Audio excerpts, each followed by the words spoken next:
They said grief had stolen her mind.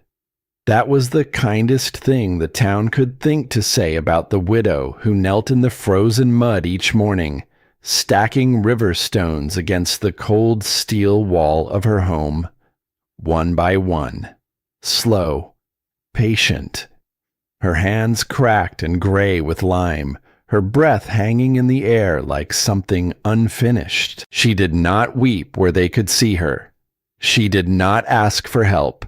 She simply carried stone after stone up the rise, while the wind screamed down off the plains and the whole valley waited for her to fail. What none of them understood was this. She was not burying her husband all over again. She was finishing what he had started. Inside that thin metal shell, a little girl slept under 3 coats, and a potato had frozen solid on the windowsill. The cold was winning. The cold had already taken so much. But the old woman with the lime-stained hands knew a secret the men with their warm trucks and their loud opinions had forgotten. She was not building a wall against the winter. She was building a way to hold the sun. And when the longest, cruelest cold of her life came down out of the dark, the town would learn, far too late, exactly who they had been laughing at. Winter came early to the high plains that year. It came the way bad news always seems to come. Quietly at first, then all at once. The cottonwoods along the dry creek had already given up their last leaves. The grass had gone the color of old bone, and up on a low rise, where the wind never stopped its long, mournful talking, there stood a small house made of curved steel, a half-pipe of corrugated metal bolted to a slab of concrete, the kind of cheap, cold shelter a person buys when there is nothing left to buy something better with. In front of that house, a woman knelt in the freezing mud. Her name was Margit Almasy. She was 58 years old, though the grief of the past year had pressed a decade onto her face. Her hair had gone silver at the temples. Her hands, once steady, were cracked and gray, stained to the knuckle with lime and mortar, and she was lifting stones, one at a time. She would choose a stone from a great mound beside her, heft it, feel its weight as if it were whispering something only she could hear. Then she would press it into a thick bed of wet mortar against the steel wall of her home. Tap, tap, settle. The sound was almost nothing against the roar of the prairie wind, but she did it again, and again, and again, as though she had all the time in the world, as though the cold were not already creeping into her bones. The town watched her do this, and the town decided she had lost her mind. They were not cruel people, exactly. They were tired people. Hard people, worn smooth by hard winters and thin years. And when they saw the foreign widow hauling rocks up a hill in the killing cold, they did what frightened people do. They talked. Grief took her, they said in the warm back rooms of the feed store. First the husband, now the mind. Somebody ought to check on her, but nobody did, because checking on her would mean climbing that lonely rise. And it was easier to shake their heads from a distance. It is always easier from a distance. The loudest of them was a man named Garrett Stroud. Stroud sold steel houses. He sold the bolts, the kits, and most of all, he sold the insulation that was supposed to make those frozen tin cans livable. He was a big man with a big voice and the easy confidence of someone who had never once been wrong in his own mind. When Garrett Stroud walked into a room, the room arranged itself around him. He had spent a lifetime making sure of it. He pulled his truck to the edge of the road one gray afternoon, and he watched her work and he laughed. Not a kind laugh. "You see that?" he said to the men beside him, loud enough to carry on the wind. "That's a woman building her own grave. Those walls aren't made to hold 10 tons of rock. First hard freeze, that whole thing buckles." He shook his head, slow, like a man pretending to be sad. "Pity, really. Somebody ought to stop her before she hurts herself." But nobody moved to stop her. They only watched, and she only worked. Margaret heard him. She always heard them. She lifted her face from her work for just a moment, met his eyes across the cold distance. She did not scowl. She did not argue. She simply went back to her stones. Tap, tap, settle. And something about that silence, that refusal to defend herself, unsettled the men more than any argument could have. A person who argues, you can answer. A person who simply keeps working, who looks at you and then looks away and lifts another stone. That person knows something. And not knowing what she knew, gnawed at them, all the way back down the road. What none of them knew was what waited inside that steel house. Because inside, under a pile of 3 borrowed coats, a little girl was sleeping. Her name was Lila. She was 7 years old, and she was all the family Margaret had left in the world. The child's parents were gone. Gone the way some things are simply gone, leaving only an empty space and a small hand to hold. So it was just the 2 of them now, the old woman and the little girl. And the cold. The cold was not like weather. The cold inside that metal house was a living thing. It poured down the curved steel walls and pooled on the concrete floor like dark water. It had a smell to it, a taste. It got into the blankets and the bread and the breath in your chest. It was patient, the way only truly dangerous things are patient.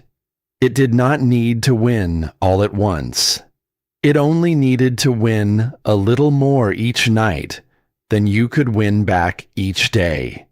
And it was winning. One morning, Margaret had found a potato on the windowsill, forgotten there for a single night.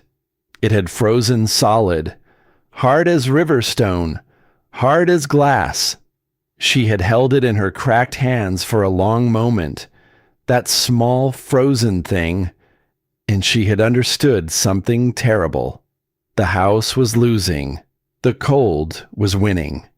And if nothing changed, the cold would come for the little girl who slept under 3 coats and dreamed, still, of being warm.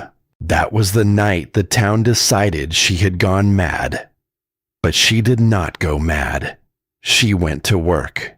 Because Margit Almasi carried a secret in her aching hands. A secret the men with their warm trucks had forgotten, if they had ever known it at all. She had not always lived on these cold and empty plains. She had come, long ago, from a faraway place, a place of old stone bridges and slow gray rivers and steep red roofs. And there, as a girl, she had watched the men of her family work. They were people who built with stone, people who did not just stack walls, but who understood them, who knew that a stone was not a dead thing. A stone was a vessel.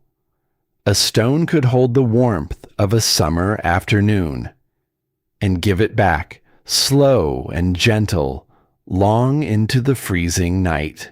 Her husband had known this best of all. Sandor. He had hands like hers, patient hands.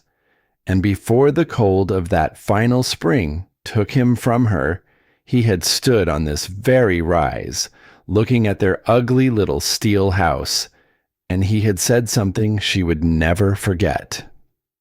"We will not fight the winter," he had told her, his breath clouding in the chill.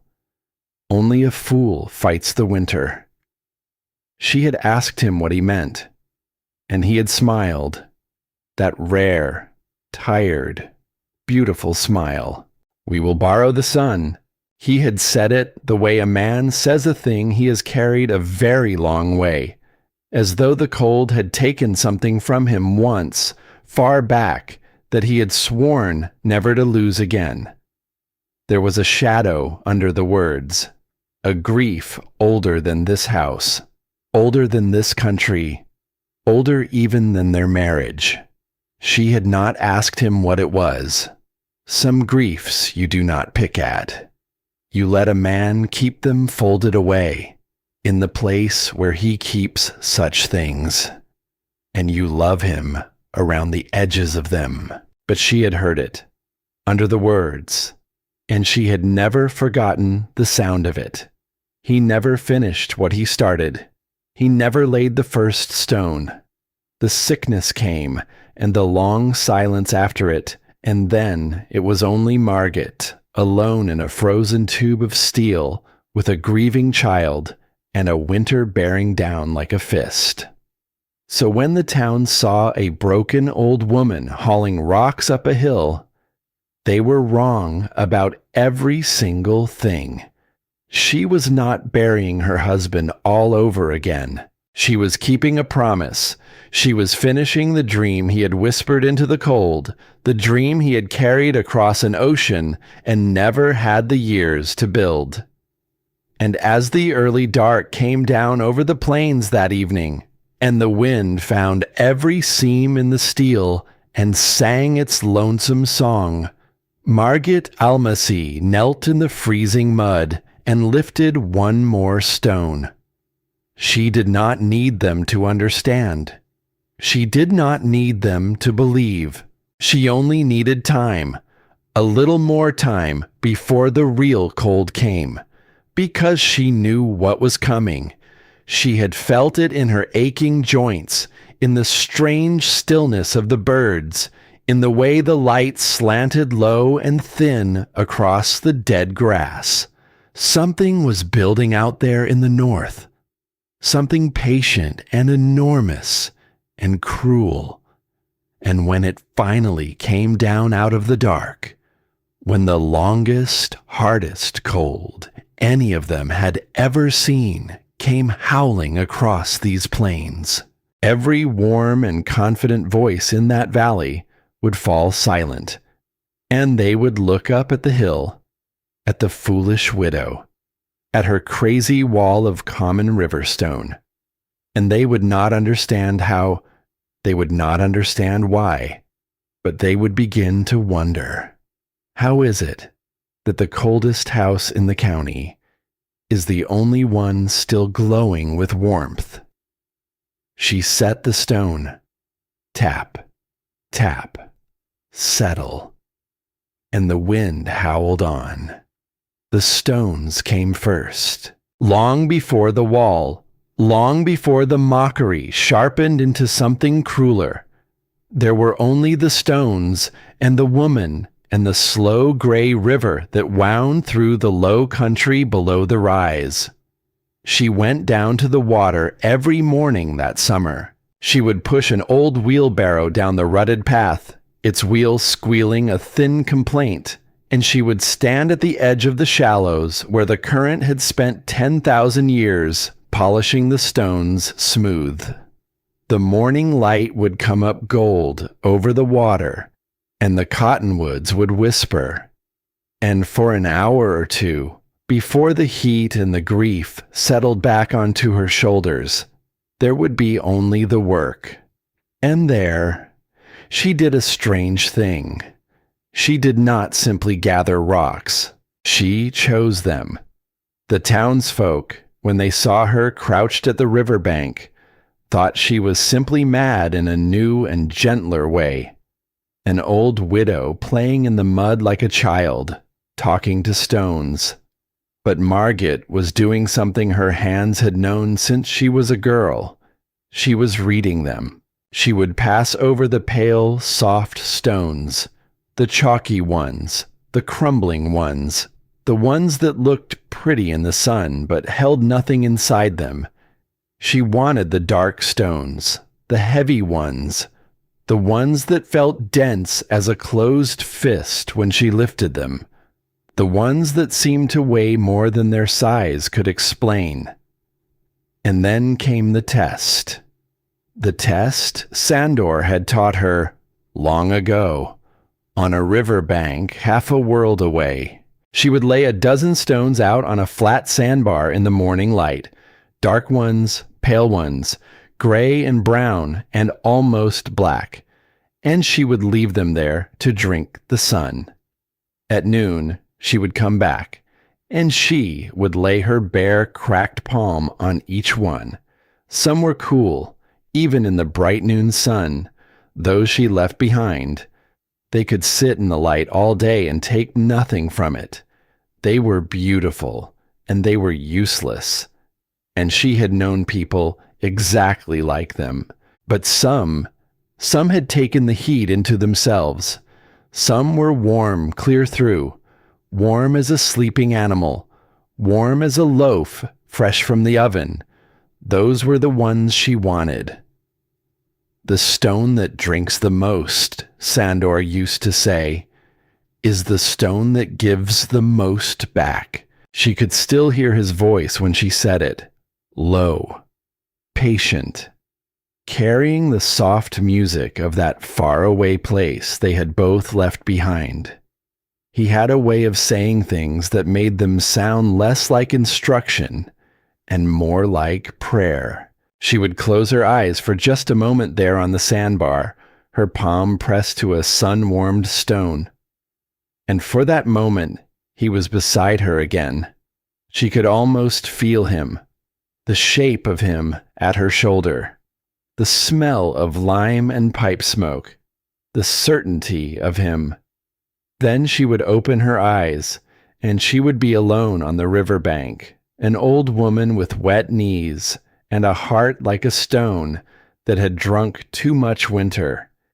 And she would load the warm stone into the barrow and push it, squealing, back up the long hill toward the cold steel house and the work that waited. Lila helped in the way that a 7-year-old helps, which is to say, not very much, and entirely everything. The little girl would carry the smallest stones, one in each hand, walking with great seriousness up the path as though she carried gold. She would line them up by color. She would name them. She would ask 100 questions, and then 100 more. Why this one and not that one, Nagi Mama? That was her word for the old woman. A word from the faraway place. A word that meant something close to grandmother and something closer to home. Because this one is hungry, Margaret would say, pressing the dark stone into the child's small hands. Feel how it pulls the warm right out of you? Leela would frown, concentrating with her whole small body. It's warm. It is greedy, Margaret said. It drinks and is never full. And in the winter, it will give all that back to you, a little at a time, all night long, like a friend who remembers a kindness. The child looked up at her then, eyes wide.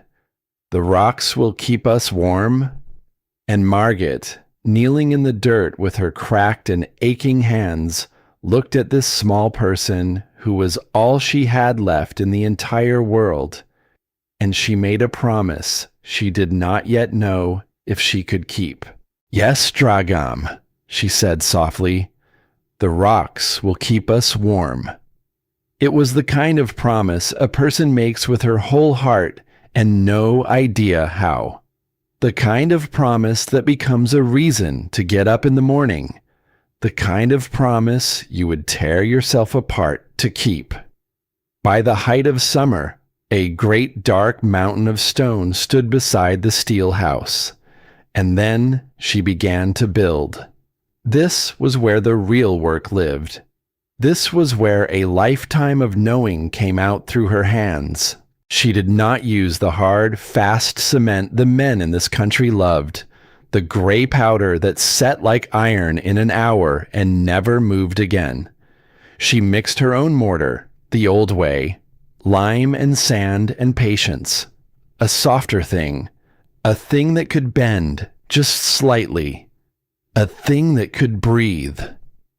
She started at the bottom of the south-facing wall, where the low winter sun would one day strike, the first course of stones, flat, heavy, bedded deep in the soft gray mortar, pressed firm against the ridges of the cold steel. Then the next course, and the next. It was slow. It was brutal on her back and her knees and her aching hands. The wall rose by inches, not feet. A single long afternoon's labor might gain her a single row, no higher than her hand was wide. Some days the wind blew so hard the mortar skinned over before she could set the stone. Some days her hands shook so badly from exhaustion that she had to sit in the dirt and wait for them to be still. But she did not stop, because she understood something the whole valley had forgotten. The men of this country, when they fought the winter, fought it the same way every time. They tried to keep the heat in. They stuffed their walls with batting and rags and tar paper. They built a thin shield and prayed it would hold. But a shield only slows the loss. A shield holds nothing. You burn your wood, you burn your fuel, you pour your precious heat into the room, and the cold steals it back the moment the fire dies down. All night long, the warmth leaks away through the thin walls, and by morning, you are shivering again, feeding the fire again, losing again. Always losing. A little more each night than you can win back each day. It was a war they could not win. It was a war designed to be lost. Margit was not building a shield.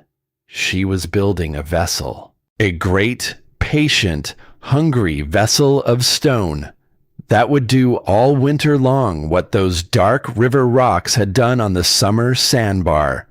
Drink the sun by day and give it back by night. She was not trying to stop the heat from leaving. She was building a place to keep it. This was the secret in her aching hands. This was the thing Sandor had carried across an ocean, the thing his father had carried before him, and his father before that, a thing handed down hand to hand through more winters than anyone could count. The thing that the men of this new country, with all their kits and their catalogs and their certainty, had never once stopped to learn. It was not clever. It was not modern. It was simply old as the first hearth, as old as the first person who ever lay down at night against a sun-warmed stone and noticed with a kind of quiet wonder that the stone gave the warmth back. And it worked. She knew it worked. She only needed time to finish before the cold came down. But time was the one thing the world would not give her, because Garrett Stroud was not finished with her yet. He came up the rise one afternoon in the slanting gold light, his truck grinding over the ruts, and this time he did not stay at the road. This time he got out. Margit was high up on a makeshift scaffold of old planks, pressing a stone into place against the steel. She did not climb down. She only looked at him the way she looked at everything now, steady and tired and unafraid. She had buried a husband. There was very little left in a man like Stroud to frighten her. "Margit!" Stroud called up to her, and his voice had changed. It was warmer now, softer, the voice of a man who wants something. "I came up here as a friend," he said. "I did. I want you to hear me out." She said nothing, That wall, he went on, shaking his head, it's going to come down. Maybe not today, maybe not this week, but the first real freeze, that steel's going to shift, and all that rock you've broken your back over, it's going to slide right off the side of this house, and then where will you be? An old woman, alone, out here, with winter coming, and a child to keep. He let that hang in the air. Then he reached into his coat, and he pulled out a folded paper, and something in Margot's chest went very still, because she knew that paper. She had signed it in the worst week of her life, the week the sickness took Sandor and left her with nothing but a frozen steel house, a grieving child, and a debt she had no idea how she would ever repay. She had needed money to bury her husband. She had needed money to keep the child fed. And there had been only one man in the valley willing to lend it. She had borrowed against the land, and the man who held the note was Garrett Stroud. "I've been more than patient," Stroud said, and his voice was gentle, and that gentleness was the cruelest thing about it. "I have, but a debt's a debt, and a woman alone, out here, with a child to raise, in a house that won't even hold the heat." He shook his head. Slow. "People are starting to talk, Margot. They're saying it isn't right. A little girl sleeping in the cold like that, in a tin can on a hill. They're saying maybe that child would be better off, somewhere warmer, with folks who can provide for her properly." And there it was, the real weapon, hidden inside the soft words like a blade folded into a glove. He was not just threatening to take her land. He was threatening to take Lila. Margot's hands had gone cold on the stone, colder than the wind. She looked down at this big, smiling man from her perch on the scaffold, and she understood, finally, all the way down, exactly what he was. He did not want her to fail because he thought she was foolish. He wanted her to fail because her failure was worth money to him. If the wall came down, if she could not pay, he would have the land. He would have the house. He would tear down her stone and sell another family, another steel box, and another worthless kit of insulation. And he would call it kindness, and he would sleep soundly. Her ruin was his business. It always had been. For a long moment, she said nothing at all. The wind moved across the dead grass below them. And then Margit Almasi spoke. Just once. Just quietly. "The wall will hold," she said. That was all. She turned back to her stone. Tap, tap, settle. And Garrett Stroud stood there in the gold light a moment longer, the paper still in his hand, his smile slipping just slightly at the edges. Before he folded the note away and climbed back into his truck and drove off down the hill, leaving a long pale plume of dust hanging in the still summer air. But he was not the last visitor. A few days later, a different man came up the rise. This one came on foot, slow, with his hands in his pockets. He was lean and weathered, with sawdust still ground into the creases of his knuckles. A carpenter, a man named Eli Renner, who built barns and sheds across the county, and was known, fairly, as someone who did good and honest work. He was not cruel like Stroud. That was almost worse, because Eli Renner did not laugh at her. He did not threaten her. He simply walked the length of the rising wall, running one rough hand along the stones, frowning the frown of a man who genuinely knew his trade and genuinely believed she was making a terrible mistake. "It's fine work," he said at last, and he meant it. There was respect in it. Finest stone laying I've seen in this country. Better than fine. I'll give you that, freely. Margit waited, but Margit. He tapped the steel wall above the stones, where the bare metal still showed. Stone and steel, they don't keep the same time. She frowned. When the sun hits this wall, he said, that steel's going to heat fast and grow. The stone's going to heat slow and grow slow. And at night, the steel's going to shrink down fast while your stone's still holding its warmth. One of them's always moving when the other one's still, always pushing when the other one's pulling. He shook his head, not unkindly. You've built two animals into one skin, and sooner or later, they're going to fight. They'll tear each other apart. I've seen it in chimneys, in foundations, in good walls built by good men. The crack always comes. Always. He looked at her then, and there was something almost gentle in his hard face.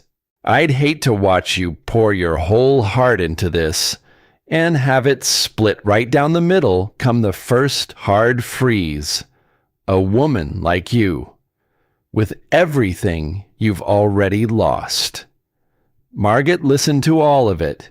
She wiped the mortar from her hands with a rag, and to the carpenter's careful, honest warning, she said only 4 words. The lime will hold. Then she paused, and added so softly he almost missed it. It breathes. Eli Renner looked at her a long moment. He did not understand what she meant. He turned the words over, and they did not open for him. But he was wise enough, at least, to know that he did not understand. And that is a rarer wisdom than people think. So he nodded once, slow, and put his hands back in his pockets, and walked slow back down the hill. He looked back twice on the way, and Margit went back to her stones. But that night, lying awake in the dark steel house with Lila breathing softly beside her under the 3 coats, the carpenter's words crept in.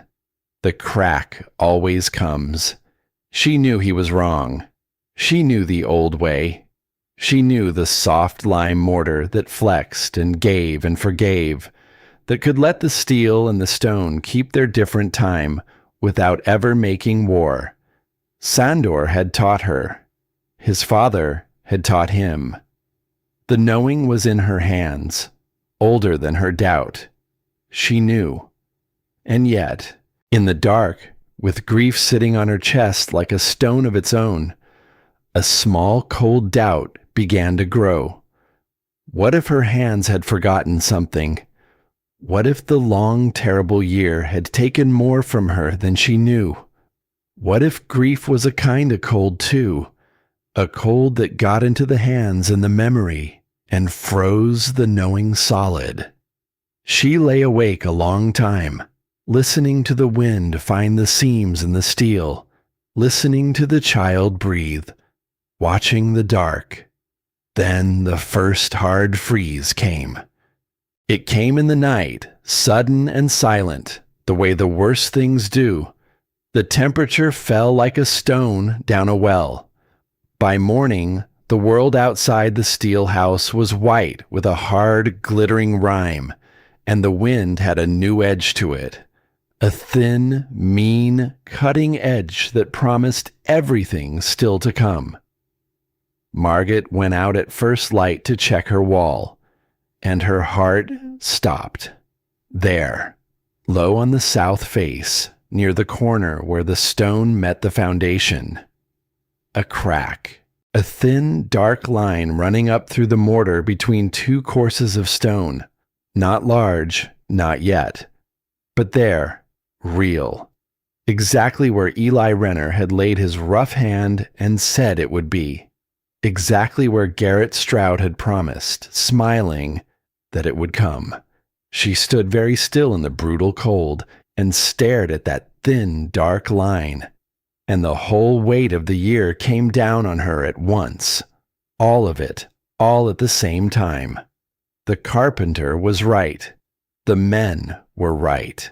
She had broken her back and her hands and her heart hauling stone up this hill, and it was splitting apart, just exactly as they said it would, before the real winter had even arrived. For one terrible moment, Margaret Almasy nearly broke. She felt the tears come hot to her eyes, and the cold wind freeze them on her cheeks before they could fall. She thought of Sandor, gone. She thought of Lila, sleeping under 3 coats. She thought of Stroud's soft, cruel voice, and the paper in his hand, and the words that poor child would be better off somewhere warmer. She thought, perhaps they had been right all along. Perhaps grief had taken her mind after all. Perhaps a foolish old woman had built a great monument to her own ruin, and the cost of it would be paid in the end by the one small person she had sworn before God and her dead husband to protect.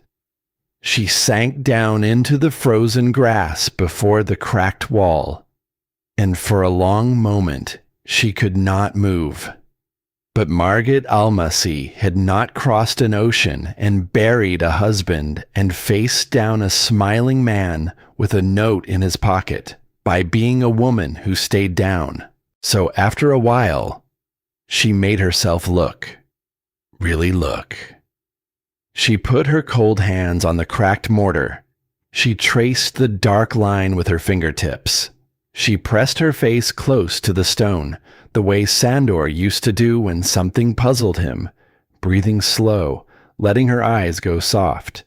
And she studied it the way a doctor studies a wound, not with fear now, with attention, and slowly, slowly, something began to surface in her memory.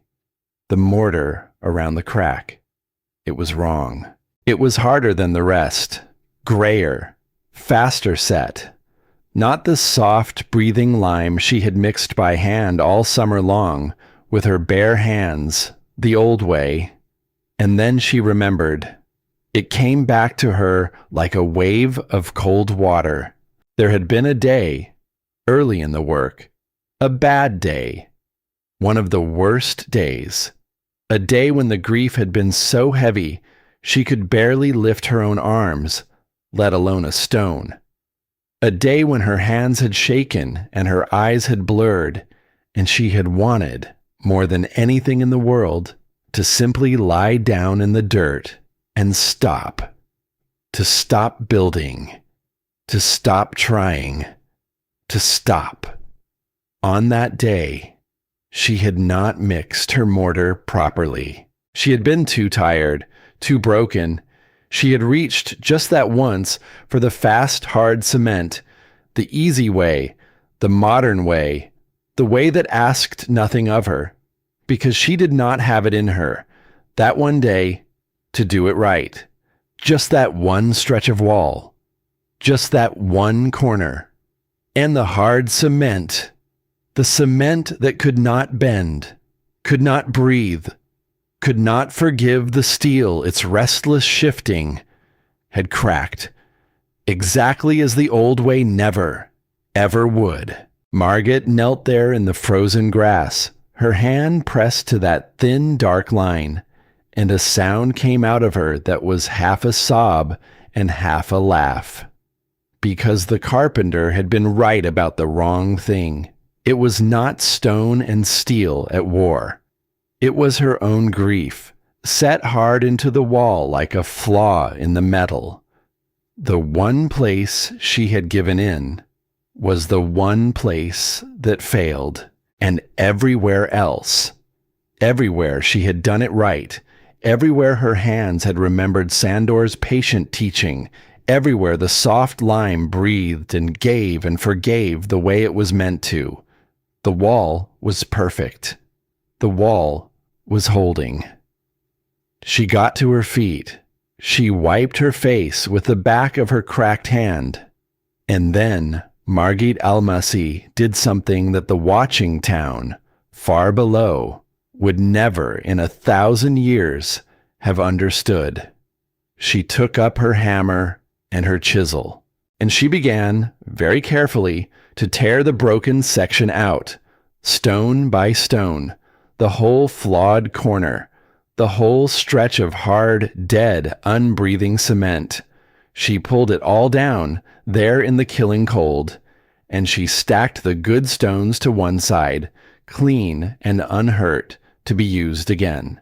It was hours of brutal work, work that undid days of her own labor.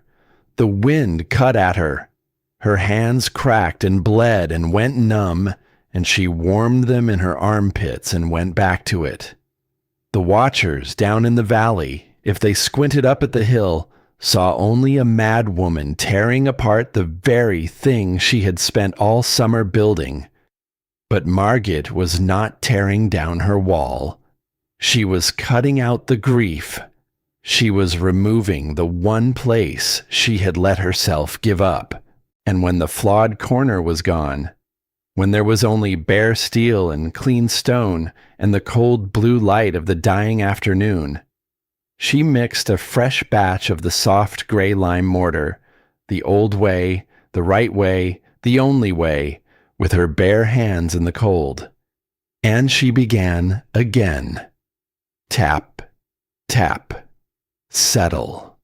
Slower now, more careful than ever, pouring not just her labor, but her whole stubborn surviving heart into every single stone. Lila came out as the light was failing, wrapped in one of the 3 coats, her small face pinched against the cold. "Nagi Mama," she said, "why did you break it? You worked so hard on it." Margit did not stop working, but she answered soft and sure. "Because I built one part of it when I was sad," she said, "and the sad part broke." Lila considered this with her whole serious body, the way children consider the things that matter. And now, Margit pressed another stone home. Tap, tap, settle. The soft lime closing warm around the dark river rock, exactly the way it was always meant to. "Now," she said, "I am building it strong." The child watched her a while longer in the gathering dark.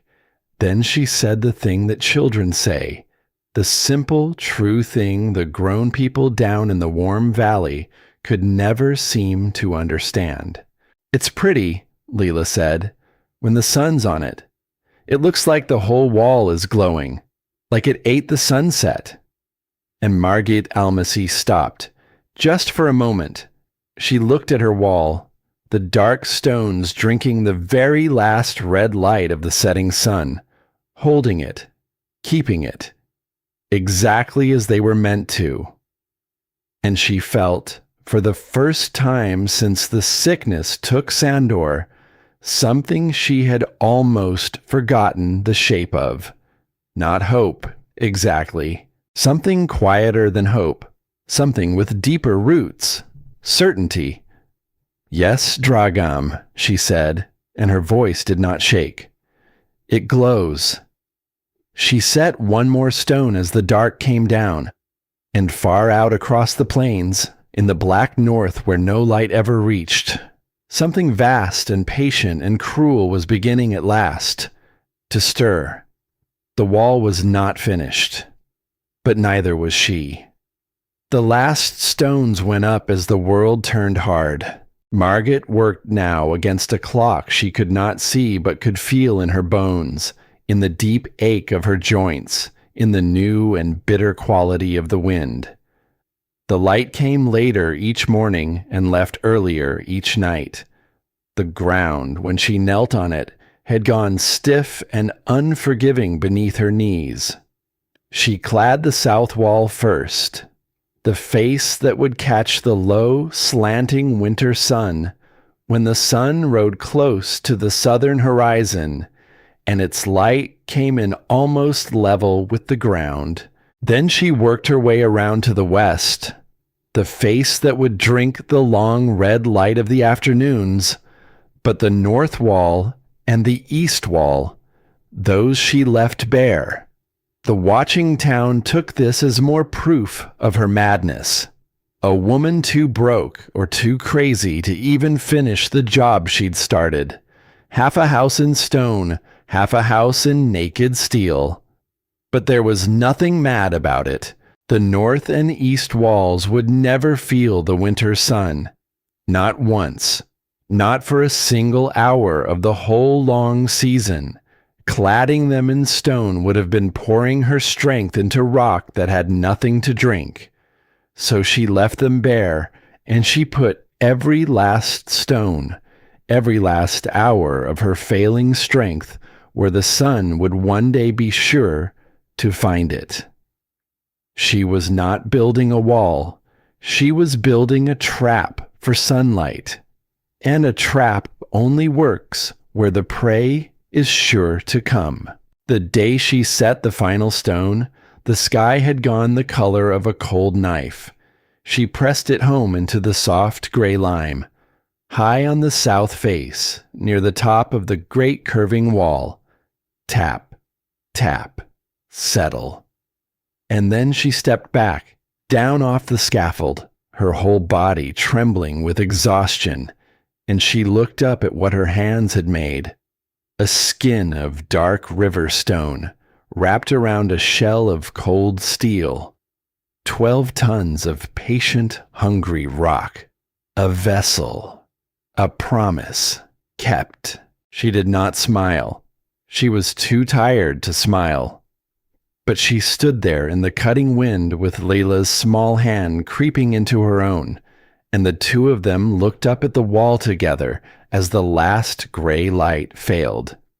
"Is it done, Nagi Mama?" the little girl asked. "It is done," Margit said. "Will it work?" And Margit Almasy, who had crossed an ocean and buried a husband and torn her own grief out of the wall stone by stone, looked up at the thing she had built and answered the only honest way she could. "We will know soon," she said. "Very soon." She did not know how soon. The cold came down out of the north a few nights later, and it was not like any cold the valley had known. It did not arrive as a single storm, here and gone. It arrived as a kind of siege, a great, patient settling in. Night after night, the temperature fell further, deeper, harder, until the very air seemed to turn to glass that might shatter if you spoke too loud. The stars at night burned cold and sharp and merciless. The wind came down off the dark plains like something with a purpose, scouring the snow into knife-edged drifts, finding every seam and gap and weakness in every house in the valley, and worrying at them like a dog at a bone. It was a cold that did not pass. It was a cold that moved in, and the valley began, one home at a time, to suffer. In the steel house on the rise, Margit fed her small stove and watched her breath cloud the air and waited. The wall had not yet had a clear day to drink. The sun had hidden behind iron clouds since the cold first came down. Her great vessel sat empty, waiting and patient for a sun that would not show its face. And then, in the deep middle of one of those black and bitter nights, Lila got sick. It came fast, the way it comes in children. The little girl had been quiet at supper, too quiet, picking at her food, and Margit had pressed a hand to her forehead and felt nothing wrong, nothing at all. But by the dark heart of the night, the child was burning. Margit woke to the sound of her, a thin, high, frightened sound, a whimper that climbed and climbed toward a cry. She had the little girl in her arms before she was fully awake, and the heat coming off that small body terrified her more than any cold ever could. Lila's cheeks were flushed and damp. Her eyes were glassy and far away. She did not seem to know quite where she was or who was holding her. "Nagi Mama," the child said, and her voice was small and lost. "I'm cold. I'm so cold." But she was not cold. She was burning, and Margaret Almasy, who feared almost nothing left in this world, felt true terror close its hand around her heart. Because she knew.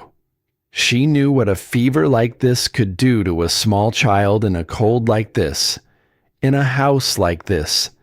She knew there was a line somewhere out there in the dark, a line you could not see until you had already crossed it. And she did not know how close they were to it.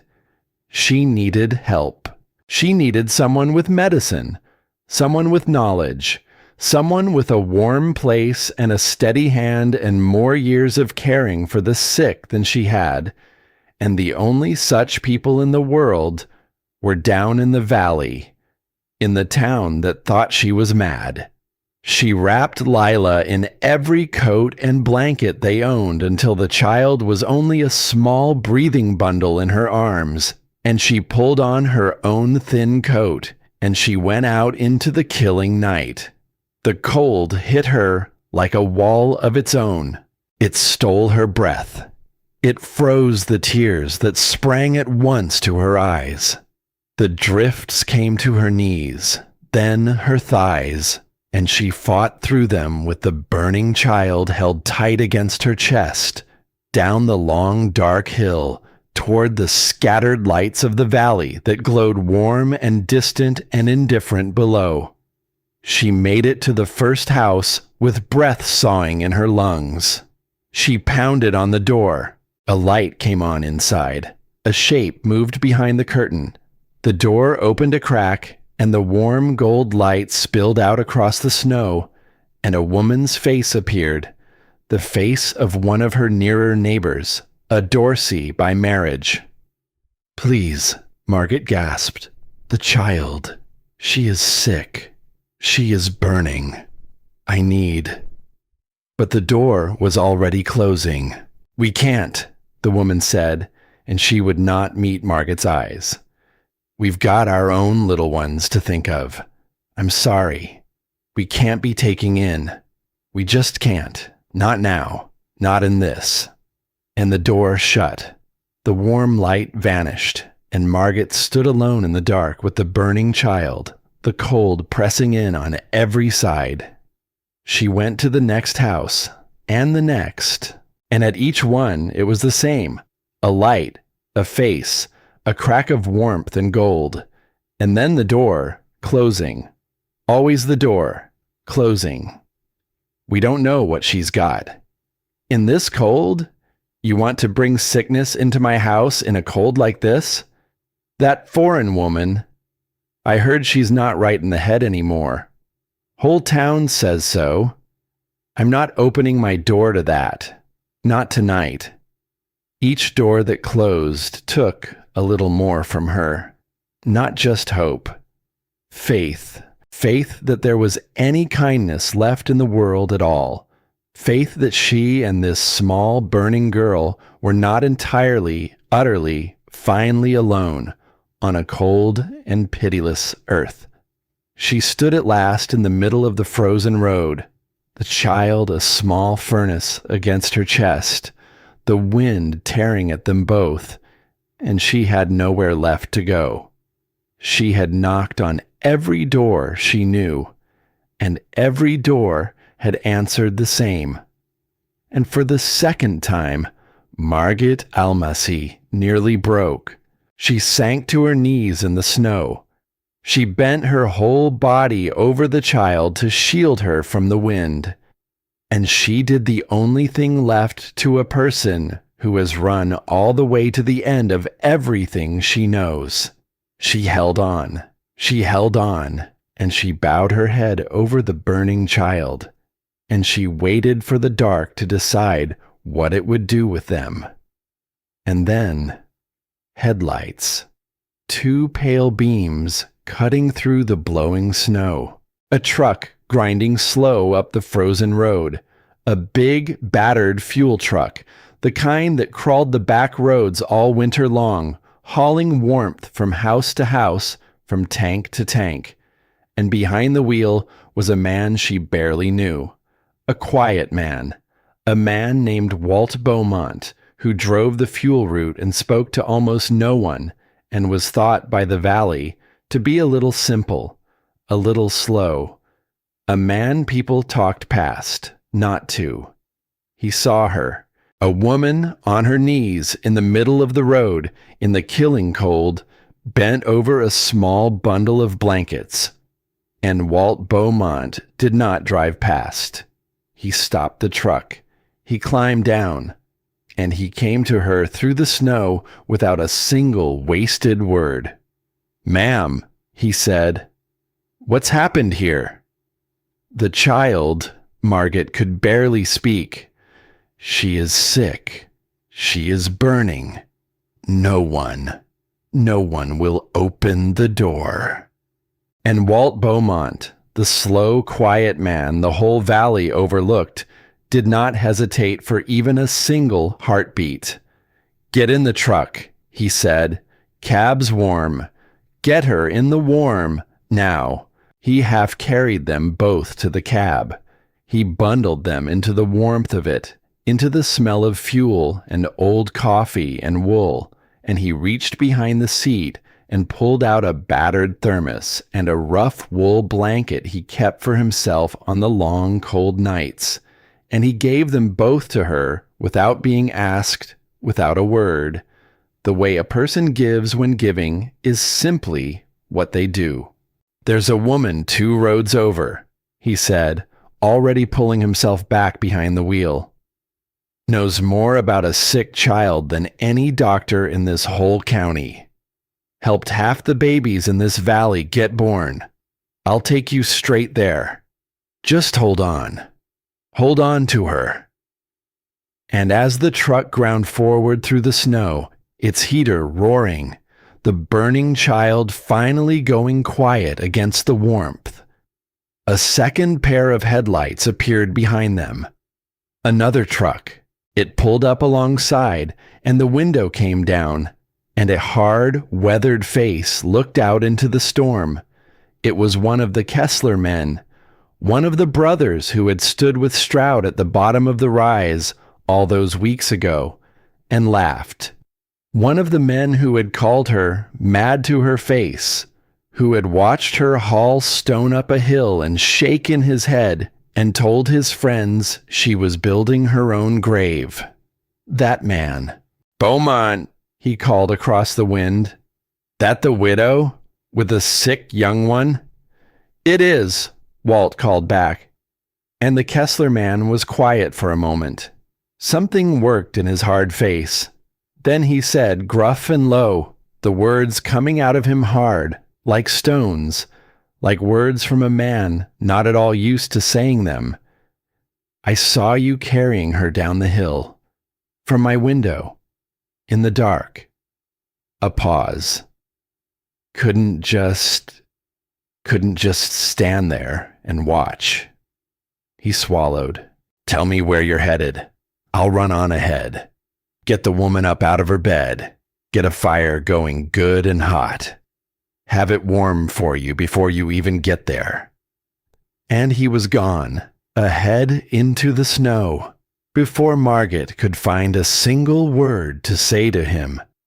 She sat in the warm cab with the child quiet against her chest, and the tears came at last, hot and fast, and they did not freeze. Because for the first time in a long, long time, she was warm, and she was not alone. The valley had shut its doors on her, one after another, but the 2 men no one in that valley ever thought twice about. The slow fuel driver and the gruff neighbor who had once laughed at her from the bottom of the hill had opened theirs. That was the thing about people, Sandor used to say. The cold shows you what they're truly made of. Some it freezes shut, and some it cracks right open and shows you the warmth they kept hidden all along, even from themselves. Lila's fever broke before dawn. The old woman 2 roads over had hands like Margot's own, patient hands, knowing hands. She worked over the child through the long, dark hours with cool cloths and bitter teas, and a low, steady murmur that was half song and half prayer. And somewhere in the deepest part of the night, the burning eased, and the little girl slipped from the fever into a true and healing sleep. By the time the cold gray morning came, Lila was weak and pale and herself again. She asked for water. She asked for Nagamama. She was, against all the odds of that terrible night, going to be all right. Margot carried her home up the long hill in Walt Beaumont's truck, the child asleep in her arms, and she did not have words enough to thank the quiet man, so she did not try to find them. She only said at the door of the steel house in the gray light, "You are welcome here, always, you and yours. As long as I have a roof over my head, you have a place under it." And Walt Beaumont, who was not at all used to being thanked for anything, ducked his head and said it was nothing. It was nothing at all, and climbed back in his truck and drove off down the hill. But it was not nothing. It was everything. It was the thing that let Margit Almasi go on. But the cold did not relent. If anything, it deepened. The siege settled deeper into the valley, day by day, and the suffering spread from house to house like a slow gray tide that rose a little higher every night. Out at the Kessler place, the new water pump they had wrapped in 3 thick layers of burlap froze solid in the night, and the cold cracked its iron housing clean through with a sound like a gunshot in the dark. After that, they hauled their water by the bucket twice a day through the killing wind, the whole family taking turns at it. The Dorseys burned through their woodpile faster than they could believe was possible. They ran their stoves so hard the metal glowed a dull and frightening red, and still the cold won. Still the ice grew thick and white and fern-shaped on the inside of their windows. Still they crowded the whole family into the one warm room and hung blankets across the doorways and surrendered the rest of the house, room by room, to the dark and the cold. Every home in the valley was the same, each one a thin shell, each one a shield against an enemy that did not tire and did not sleep and could not be beaten by burning things. They fought the cold the only way they knew how. The way they had always been told was the only way, and they poured their fuel and their wood and their last hard dollars into the fight, and the cold drank it all down and asked, every single night, for more. And up on the rise, in the steel house with the wall of stone, something else was happening. It happened slowly, quietly, without any fanfare at all. A single clear day came, at last, breaking through the iron clouds, and the low winter sun, slanting in hard and cold and bright from the south, struck the dark river stones of Margot's wall. And the stones began, silently, patiently, to drink. She felt it that night. The wall, on the inside, was not cold. It was not warm like a fire, not yet, not with only one day's sun stored inside all that mass of stone, but it was not cold. The biting metal chill of the steel was simply gone along the whole south face, replaced by a faint and gentle steadiness, like the warmth a stone holds in its heart at the very end of a long summer day. She laid her hand flat against the inner steel, and the steel was not biting. It was patient. It was easing. It was beginning, just beginning, to give back what the sun had given it. 12 tons of stone, waking up. Margaret closed her eyes and pressed her cracked palm to the wall, and she felt Sandor beside her again, the way she always did when the old knowing came true in her hands. We will not fight the winter. We will borrow the sun. It was working. It was beginning to work. But she had no way at all to prove it, no way to make the valley below understand. The wall did its silent, patient work behind cold steel, where no eye in the world could see it.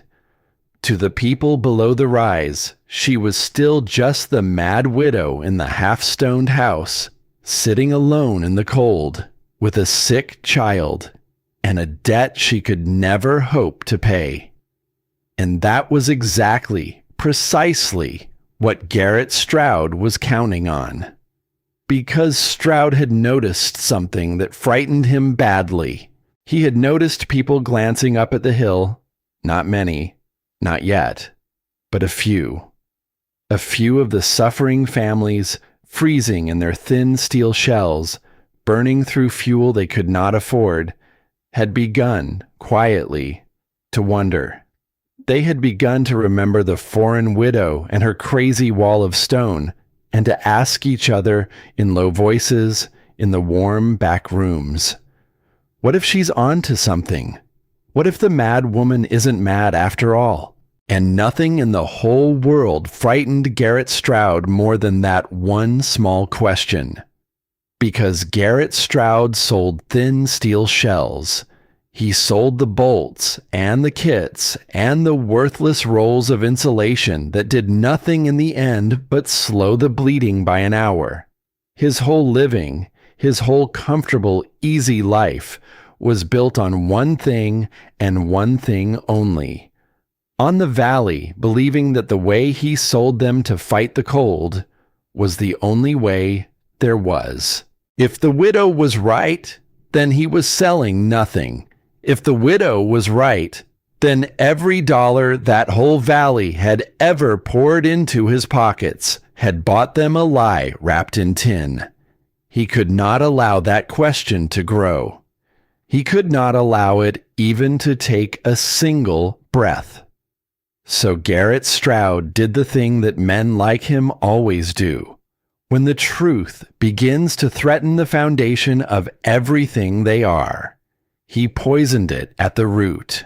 He had seen the crack, you understand, weeks ago, before Margaret had torn it out and built it back right and true.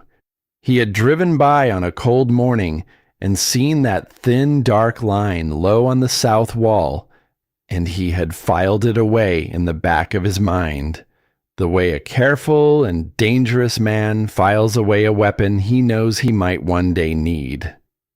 And now, he reached for it. He went from house to house, to the feed store, to the warm back rooms, to every place the suffering families gathered to complain about the cold, and their fuel bills, and the long, long winter that would not end. And everywhere he went, he told them the very same thing. You been looking up at the widow's place, thinking about that wall of hers? He would shake his head, slow and sorry, a good man burdened with hard truths. I'd put that thought right out of your mind, friend. I was up there myself, not 3 days back. Saw it with my own 2 eyes. That wall's already cracked, split right down low, near the foundation, just exactly like I always warned her it would. He would let that land. He would let it settle. Then he would drive it home. It's coming down, any day now. And when it does, God help her and that poor little child both. I tried to warn her. I surely did, more than once. But you can't tell some people anything. A long, false, sorrowful sigh. Don't you go throwing away your strength and your back building the same fool mistake. Stick with what works. Stick with what I can sell you. At least it won't come down on your heads in the night and bury your children. It was a lie built on a truth. The truth was there had been a crack. The lie was that it was still there. And a lie built on a truth is the most dangerous kind of lie there is. Because the few who had seen that crack themselves weeks ago could nod along and say, yes, it's so. I saw it too, with my own eyes. And they were not lying. They only did not know. And the families who had begun to wonder stopped wondering. The few who had gone so far as to walk down and eye the river, thinking they might gather their own dark stones come spring, set the thought quietly aside. Why break your back on a wall that's already failing? Why trust a mad foreign widow over the man who'd sold them their own homes, the man who knew the engineering? And so, in the warm back rooms of the valley, with the killing cold pressing on every thin wall, Garrett Stroud quietly, patiently strangled the truth in its cradle. He stole her vindication before it could even draw its first breath.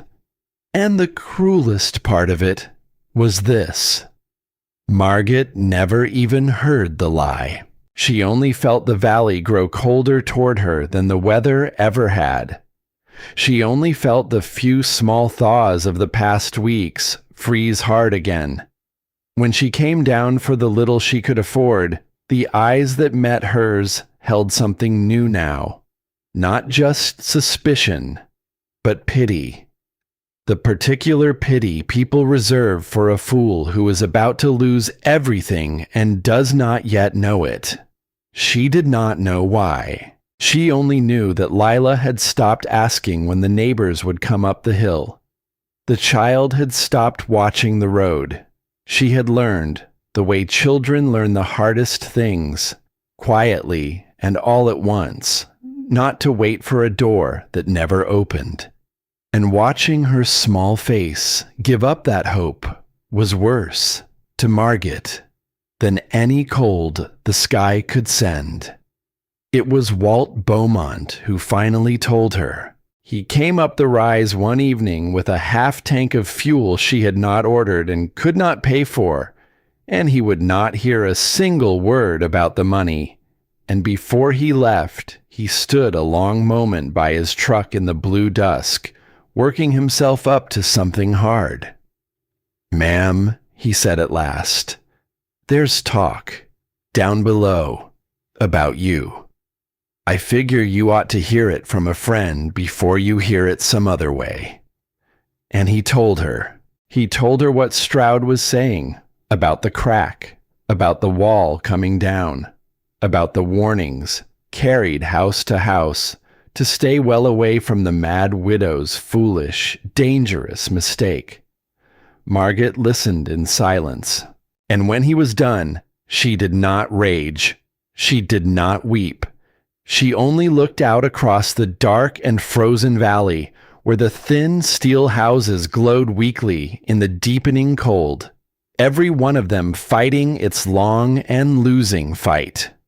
And she understood fully, all the way down, at last, exactly what she was up against. It was not the cold. The cold, at least, was honest. The cold simply was what it was, and did what it did, and never once pretended otherwise. It was the man. The smiling man with the note in his pocket, and the lie ready on his lips, who would rather watch a whole valley freeze in the dark than admit, even once, that an old foreign woman knew something he did not. "He cannot let me be right," she said softly, almost to herself. "Because if I am right, then everything he is nothing." Walt Beaumont said nothing. There was nothing to say. It was simply, plainly true. Margaret was quiet a long moment. Then she turned and looked up at her wall, dark and solid and patient against the falling night. 12 tons of borrowed summer sunlight waiting silently inside the stone. "Then there is only one thing left for me to do," she said. Walt waited. "Let the wall speak for itself," said Margaret Almasy. "When the time comes, the wall does not know how to lie, and neither does the cold." And the time was coming. She could feel it, the way she had felt everything else this whole long year, in her aching bones and the strange new stillness of the air. Out in the black north, beyond the edge of the known world, the cold was gathering itself for one final, terrible blow. The deepest cold, the hardest cold. The cold that would test every wall and every fire and every soul in the valley to its very breaking point and beyond. The night that would decide everything. For her land, for her name, for the small girl sleeping warm at last against the breathing stone. It was coming. And Margaret Almasy stood alone on the rise in the last of the failing light, an old woman with cracked and aching hands and a wall of common river stone, and she did not look away from the dark. She had borrowed the sun. Now she would find out, at last, if it was enough. The deepest cold came on a night with no moon. The valley had believed by then that it understood the cold. It had been wrong. It had been wrong the way the living are always wrong about the things that have not yet truly come for them. This was something older than weather. This was a cold that came down out of the black north like a held breath finally released. It came without thunder, without warning, without mercy. It came as a great silence that pressed down on the whole world until the houses groaned in their joints, and the bare trees cracked like bones in the dark, and the very stars overhead seemed to shrink back, small and cold, and unimaginably far away. It was the kind of night that decides things. The kind of night a valley remembers long after and tells its children about in low voices in warmer years when the worst has finally passed and become a story. And in the steel house on the rise, behind the wall of common river stone, it was quiet, not warm the way a roaring fire is warm. Margaret kept only a small flame in the little stove, just enough, no more.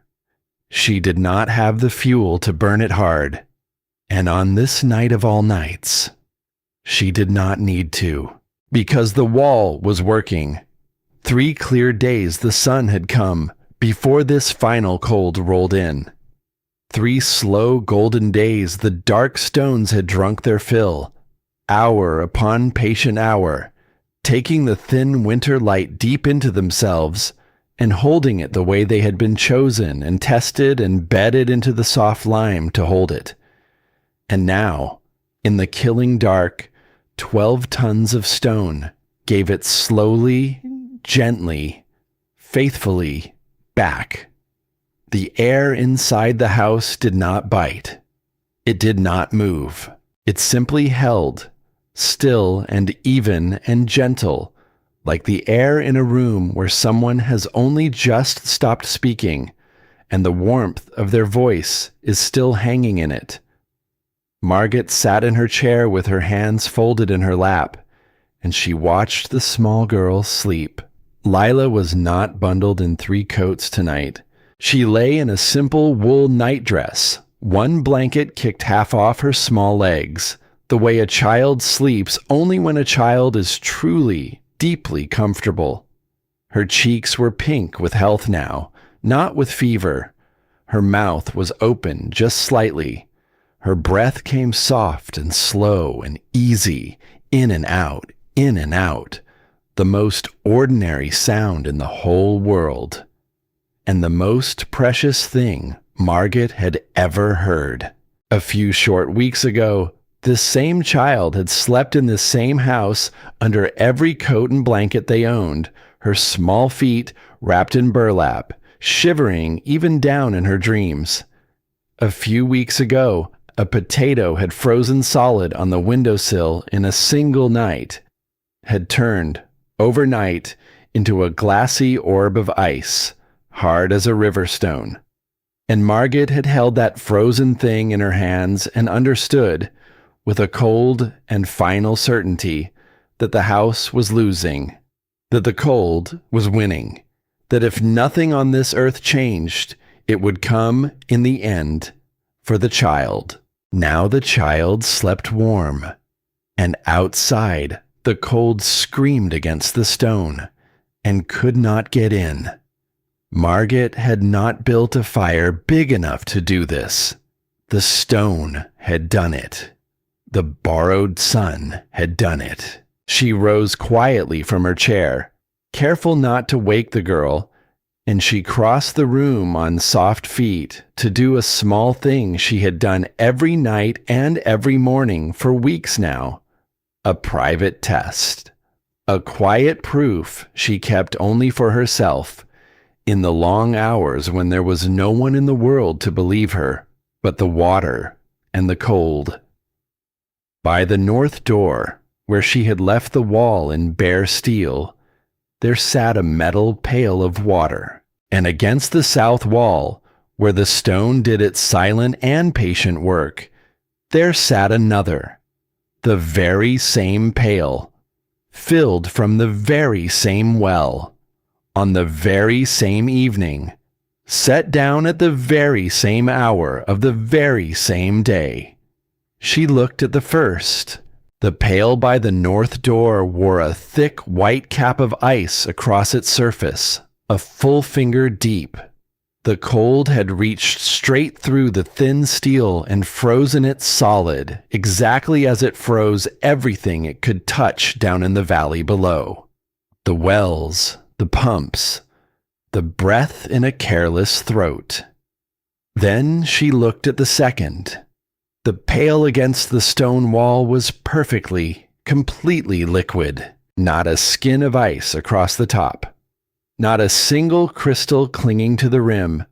Just dark, still water, holding the gentle warmth of the breathing stone behind it, the way it might hold the warmth of a late afternoon in July. Same well, same night, same house. 2 feet of difference between them, and the whole wide world held in those 2 feet. Margaret stood between the 2 pails for a long moment, an old woman, alone, in a quiet house, in the very heart of a killing night. And what she felt was not the thing she had expected to feel through all those long months of breaking labor when she had let herself imagine this moment. It was not triumph. It was peace. She knew now. Whatever the valley believed about her, whatever lies the smiling man carried from one warm parlor to the next, whatever they whispered in the back rooms about the mad foreign widow and her foolish wall, she knew, the way her hands had always quietly known, that the old way was true. She had not failed Sandor. She had not failed the child. She had kept the promise she made, kneeling in the summer dirt, to a small girl who had looked up at her and asked, "Will the rocks keep us warm?" Yes, Dragam. The rocks kept them warm. She let her cracked palm rest flat against the inner steel of the south wall, where the warmth of the stone bled gently through, and she closed her eyes. And for a moment, the way it always happened when the old knowing came true in her hands, she felt him there beside her.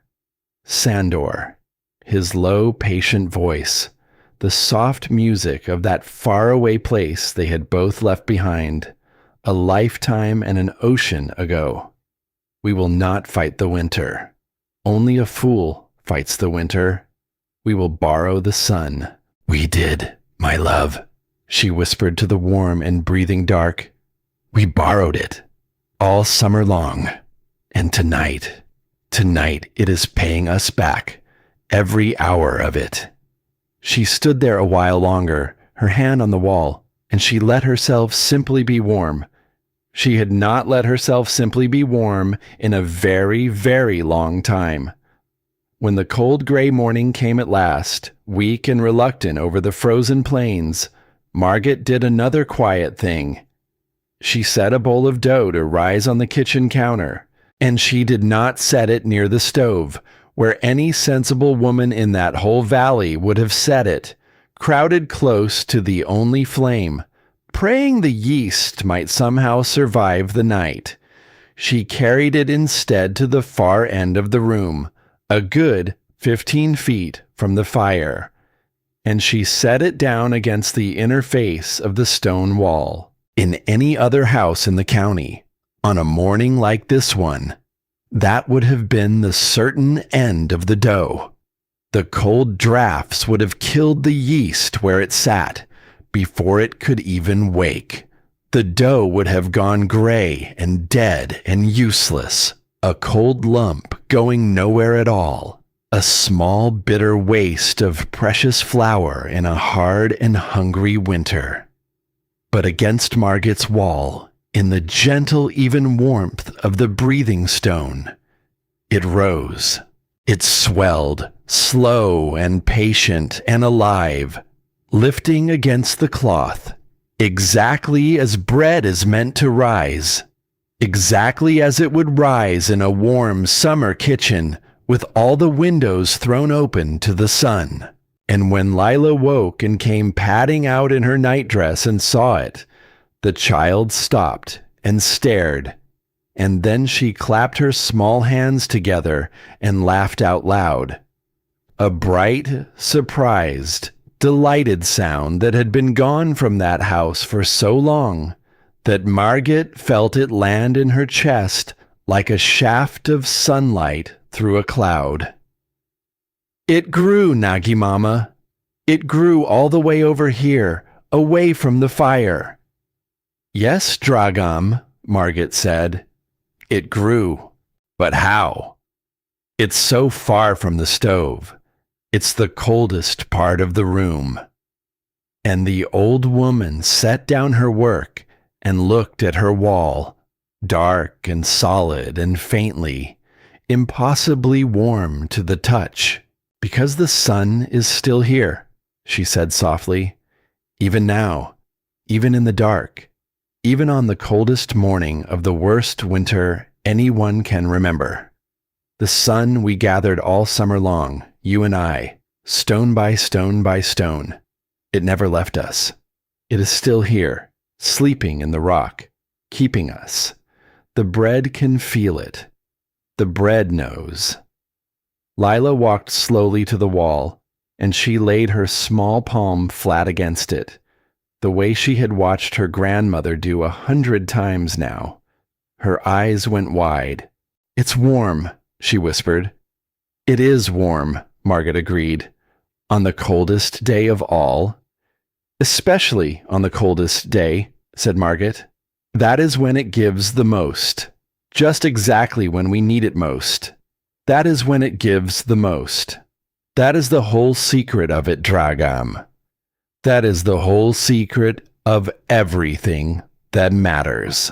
And the two of them stood there, the old woman and the small girl in her nightdress, their palms pressed flat against a wall of common river stone, while the worst cold in living memory raged and screamed outside and could not reach them.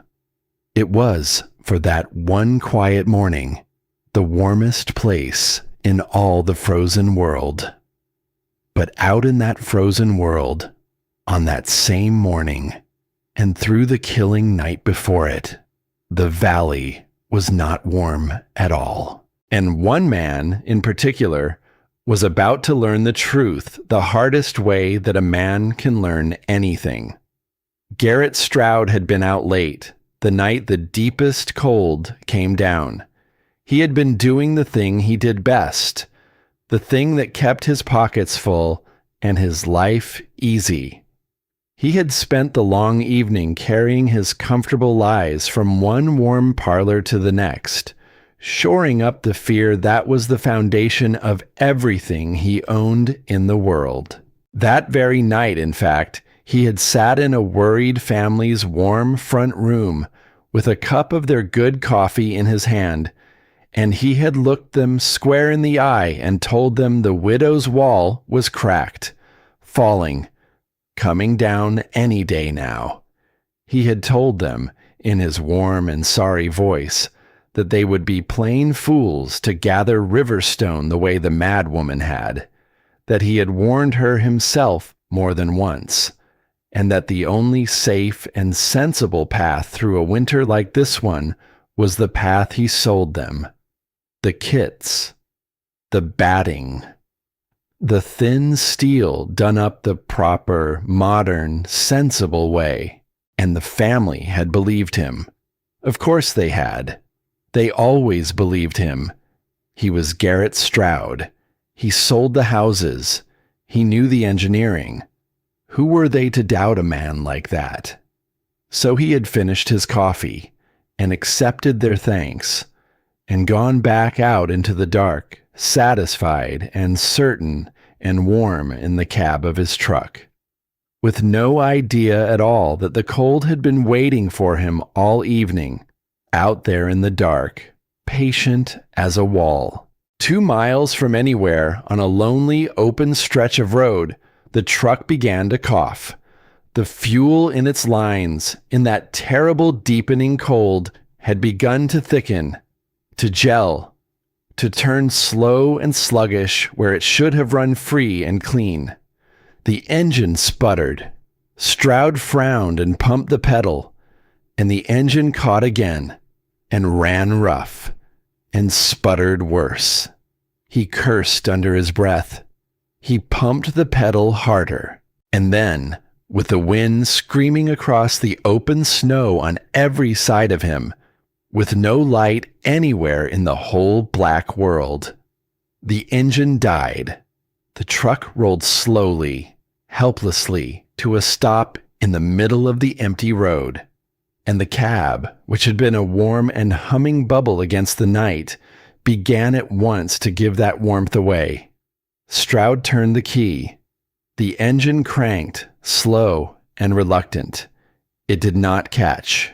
He tried again, and again, and each time the cranking came slower and weaker than the time before, the cold draining the life out of the truck the way it drained the life out of everything it touched.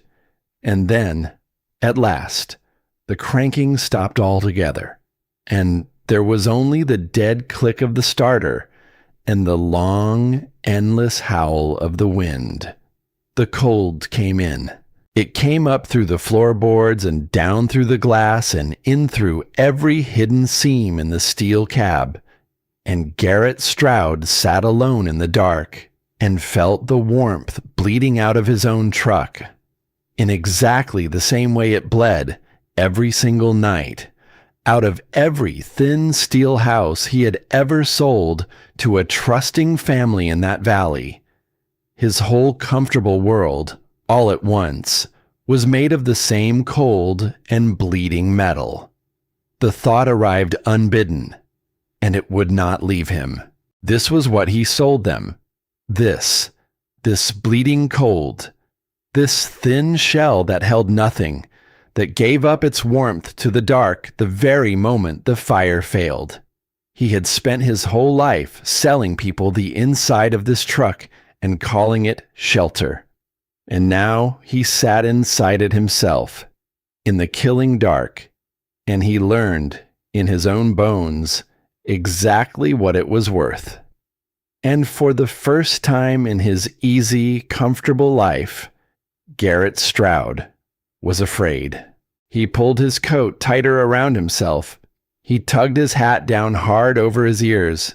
He blew on his hands and stamped his feet against the floorboards and tried, with everything in him, to keep the fear small and manageable and far away. But he knew how fast a man could freeze in a stalled truck on a night like this one. Everyone in the valley knew. They were the kind of stories that got told around stoves on long winter evenings. The kind of stories that ended with a man found stiff and white at the wheel come morning, a mile, sometimes less, from a house he never reached. And he understood, with a certainty colder than the air around him, that no one was coming. Not on this road. Not on this night. The very families he had sat with that evening were shut up tight now in their thin, warm rooms, and not one of them would set so much as a foot outside in this. No headlights would come crawling up the road for him. No help. If Garrett Stroud was going to live to see the morning, he would have to find his own way to warmth, on his own 2 feet. He would have to walk. He pushed the door open against the wind, and the cold struck him like a swung hammer, and it nearly knocked him back into the seat. It stole the breath straight out of his lungs. It froze the wet at the corners of his eyes. He staggered out into the snow, and the drifts came at once to his knees, and the wind tore at his coat as though it meant to strip it clean off his back. He looked one way down the dark road, then the other. Both ways were the same. Darkness, snow, the long, screaming, endless wind. No light anywhere, no shelter, no hope at all, in either direction, for miles and miles and miles. And then he turned, and he looked out across a wide white field, and he saw the rise. He saw the steel house on the hill, the widow's house. The very house he had mocked from the bottom of the hill on a gold afternoon, with the Kessler men beside him, all of them laughing.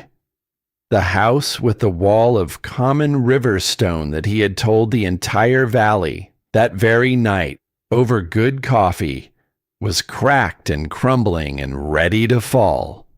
The home of the mad foreign woman whose ruin he had spent the whole long winter so patiently, so carefully arranging, paper by paper, lie by lie. It was the only shelter in sight, and Garrett Stroud, the proud man, the certain man, the man who had laughed at her from below, began to walk toward it. He did not want to. Every step was an argument with himself. His pride screamed against every one of them. The thought of arriving at her door, half dead and begging, after everything he had said and done. It was almost worse than the cold itself. Almost. But the cold was louder than pride. The cold is always louder in the end. So he put his head down into the wind, and he pushed through the deepening drifts, and he fought his way, step by frozen step, toward the foolish widow's foolish house. And somewhere deep in him, beneath all the pride, a small and shameful voice began to pray that she would not turn him away the way the whole valley had turned away her, and her sick child, in the dark. He was perhaps halfway across the field when he saw the thing that stopped him cold. The last of the daylight was long gone. The world had turned to a deep and frozen blue, the color the air goes in the dead heart of a winter night. And as Stroud struggled closer to the rise, gasping, his face going numb, his lashes crusting white with frost, he lifted his eyes to the steel house on the hill, and he saw the wall. Her wall. The wall of common stone. And it was steaming. He stopped where he stood. He stood frozen in the killing field, the wind tearing at him, and he stared, because what he was seeing could not possibly be real. It could not be possible.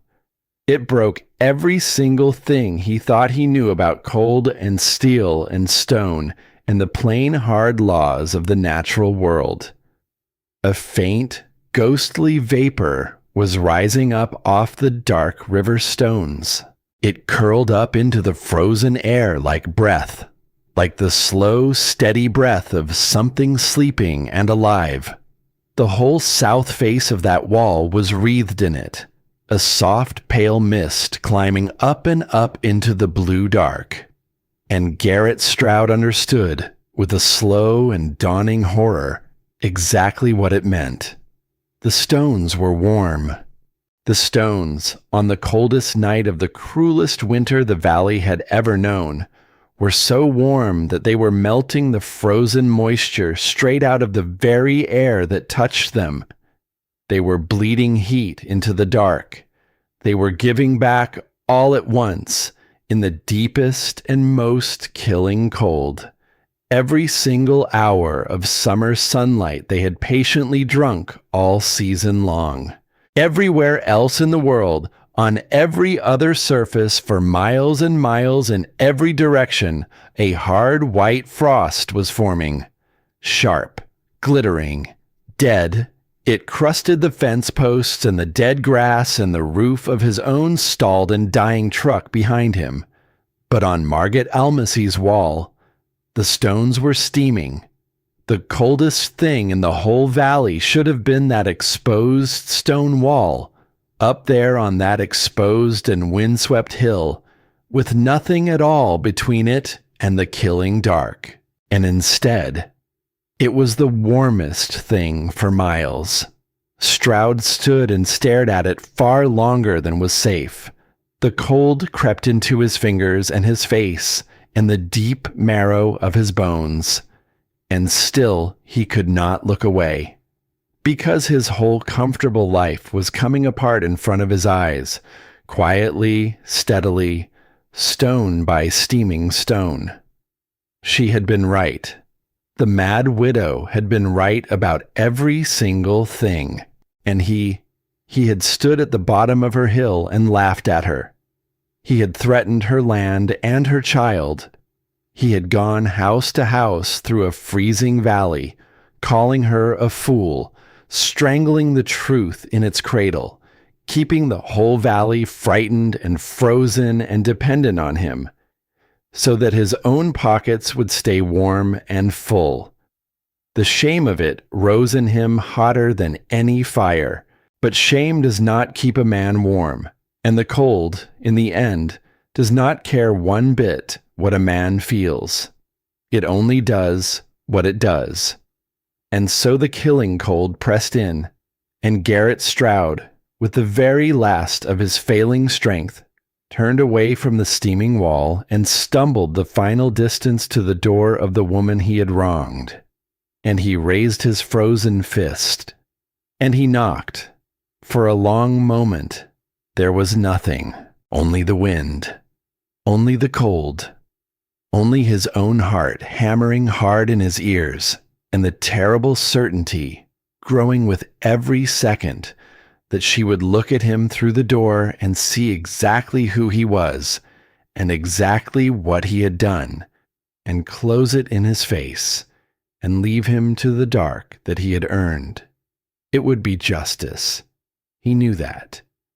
It would be perfect, simple, balanced justice. Then the door opened, and there she stood, Margit Almacy, the widow, the mad woman, the foreigner, the fool, backlit by the soft gold light of a quiet, even warm room. An old woman with silver at her temples and cracked lime-stained hands and steady, unafraid eyes that had seen, by now, just about everything the cold world had to show them. She looked at him, the man who held the note on her land, the man who had threatened to take the child away to somewhere warmer, with folks who could provide. The man who had spent the whole hard winter trying, patiently and cruelly, to engineer her complete and final ruin, and had very nearly succeeded. She looked at him there, shaking, snow-caked, half frozen and swaying on her doorstep, with nothing left at all of his easy confidence. And whatever rose up in her in that moment, whatever old and rightful anger, whatever bitter and entirely human urge to let him feel, just for a little while, just a small taste of the cold he had tried so very hard to leave her in, she did not let it show on her face. She held it, the way her wall held the cold, patiently, completely. And then she simply stepped back and opened the door wider. "Come in," said Margate Almasy, "before the cold takes you." Stroud stumbled across the threshold, and the warmth closed around him like water. He had braced himself for the blast of cold he knew lived inside every steel house in the valley. The drafts pooling off the floor, the bite of the bare metal, the smell of fuel being burned hard and fast and hopelessly against an enemy that could never be beaten that way. Instead, he stepped into stillness. The air did not move. The cold was simply absent, not chased away by a roaring fire. There was only a small flame in the little stove, burning low and easy in the corner, but held off, held back, by something he could not see and could not begin to understand. He stood there dripping and shaking, the feeling slowly returning to his face in a deep and painful burn, and he could not make any sense of it at all. Margit closed the door behind him. She said nothing. She only gestured for him to come further in, away from the cold north door where, he now noticed, a metal pail of water sat with a thick white cap of ice across its surface. He stamped the snow from his boots on the concrete floor. He worked his frozen fingers, trying to bring them back to life. And as he did, his eyes fell on that pail of ice beside the door. And then, across the room, on a second pail. The second pail sat against the stone wall, and it was perfectly, completely liquid. Stroud stared at the two pails. The same dull metal, the same well water, the same house, the same night, the same killing cold pressing on every side of it. One frozen solid as winter itself, right there by the door. The other liquid and dark and still as a summer pond, against the wall. He walked slowly toward it, his boots loud in the quiet room. He looked down into the dark, unfrozen water, and then, hesitantly, the way a man reaches toward something he is half afraid to believe in. Garrett Stroud reached out and laid his bare palm flat against the inner steel wall, right at the place where the stones were bedded on the other side. He braced for the shock of biting metal cold, the kind that numbs a hand in an instant, the kind he had felt in 100 steel houses on 100 bitter winter calls. It did not come. The steel was warm, not hot, not even quite as warm as a living hand, but warm, distinctly, gently, undeniably warm, on the coldest night the valley had ever known. It felt nothing at all like steel. It felt like a stone wall that had stood out in the sun all the long afternoon. It felt like the side of a bread oven, hours after the loaves are pulled. It felt alive. Stroud snatched his hand back as though he'd laid it on a live wire. He stared at the wall. He stared at the warm, breathing steel that should, by every law he knew in the world, have been cold enough to take the skin off his palm. And then he stared at the woman, the quiet woman watching him from across the warm and silent room. The woman whose ruin he had spent the whole long winter so carefully, so patiently arranging. The woman he had called mad to anyone in the valley who would listen. And every last bit of the easy confidence he had worn his whole life, like a fine warm coat in a cold and doubting world, fell away from him and lay in a small puddle of melting snow at his feet. His voice, when it finally came, was raw and broken and very, very small. "My God," Garrett Stroud whispered. He looked at the wall. He looked at the steaming stones he could no longer see, but could still feel, warm against the memory of his palm. "You didn't build a wall," he said. "You built a sunset." And there, in the warm and quiet house, on the coldest night of the cruelest winter, the proud man finally understood the thing the foreign widow had known all along. She let him sit by the stove. She did not gloat. She did not say a single word about the note still folded in his pocket, or the families he had frightened, or the lies he had carried house to house through the long dark. She did not remind him of the gold afternoon at the bottom of the hill, or the laughter, or the cruel soft threats against the child. She did not need to say any of it. The 2 pails of water had already said everything that words could ever say. She simply took a rough wool blanket and put it around his shaking shoulders. She poured him something hot from the pot that sat on the small stove, and pressed the cup into his frozen, fumbling hands. And then she let the breathing stone do to the frozen man exactly what it had done just a few weeks before to the frozen child. Thaw him, slowly, gently, back toward life. After a while, Lila woke. She padded out into the room in her nightdress, rubbing the sleep from her eyes, and she stopped short when she saw the strange man huddled in the blanket by the stove. "Naggy Mama?" she said, uncertain. "Who is that?" And Margaret, who could have said so many true and bitter things, who could have said, "a bad man," or "a man who tried to take you from me," or "a man who deserves the cold he came in from," looked at the broken figure shivering under her own blanket and chose, instead, the thing that is so much harder than anger and so much rarer than justice. She chose grace. "That is a man who got lost in the cold," she said gently, "and found his way back to the warm. That is all.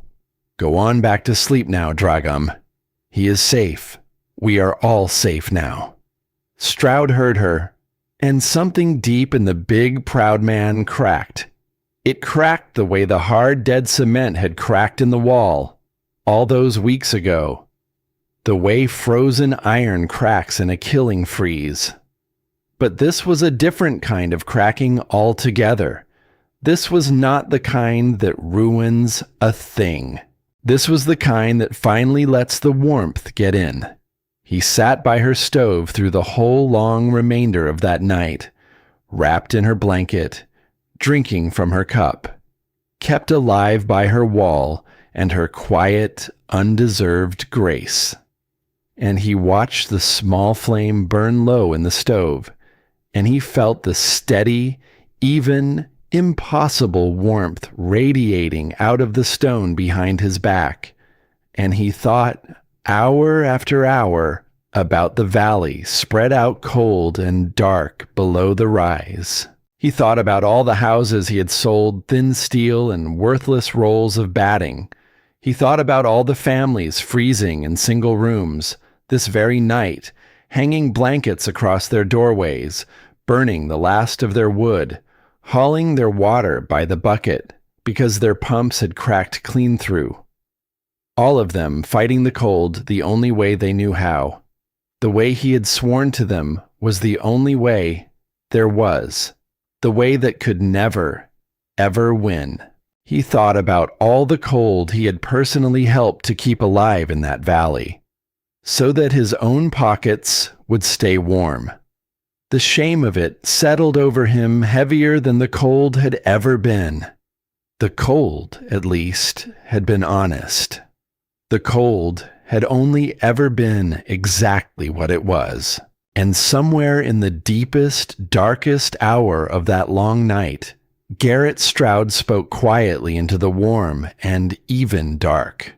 Not to her exactly, to the wall, to himself, to whatever part of a man it is that finally tells the whole truth when everything else has been stripped clean away. "I told them it was cracked," he said, his voice low and ruined. "I told the whole valley you'd failed, that your wall was coming down." He swallowed hard. "I knew it wasn't true. I saw the crack with my own eyes weeks back, and I came by again and saw you'd torn it clean out and built it back right. I knew. And I told them anyway. Every house. Every one." He bowed his head. "Because I couldn't stand for you to be right. Because if you were right, then everything I ever sold them, my whole life, was a lie." Margaret did not answer right away. She sat in her chair, her hands folded in her lap, and she looked at the man the cold had finally humbled. And then she spoke, slow and quiet, the words that would stay with Garrett Stroud for whatever was left of his life. "The cold does not care what we tell each other," she said. "The cold does not listen to clever men in warm rooms. The cold only cares about one thing in all the world." She nodded toward the two pails, the ice by the door, the water by the wall. "What is true?" She let that settle into the warm dark. "You can lie to the valley, Garrett Stroud. You did. You can lie to yourself. And you have for a very long time, I think. But you cannot lie to the water in the pail. You cannot lie to a sleeping child, or a rising loaf of bread, or a wall that gives the sun back in the dark.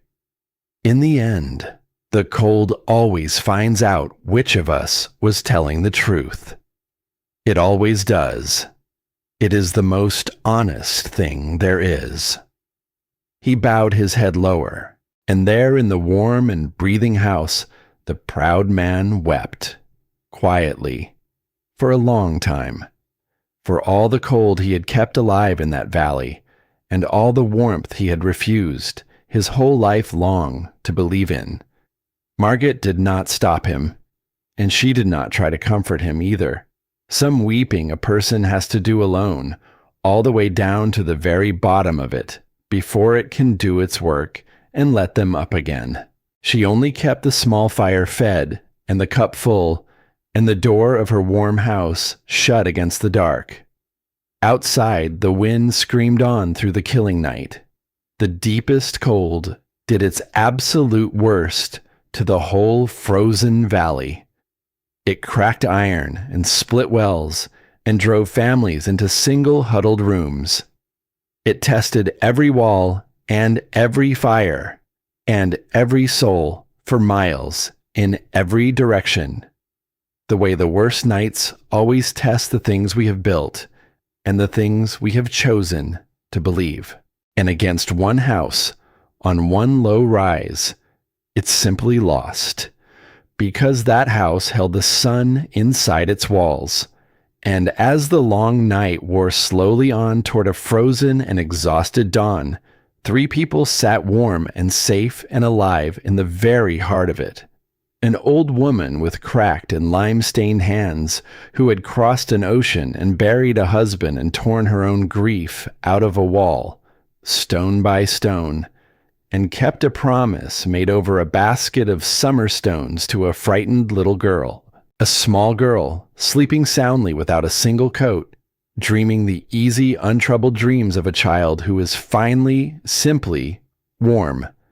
And a broken, weeping, proud man, slowly learning, too late and just in time, the oldest difference there is, the difference between a shield and a hearth, between fighting the cold with everything you have and losing, and borrowing the sun and carrying it gently through the dark, until the morning comes.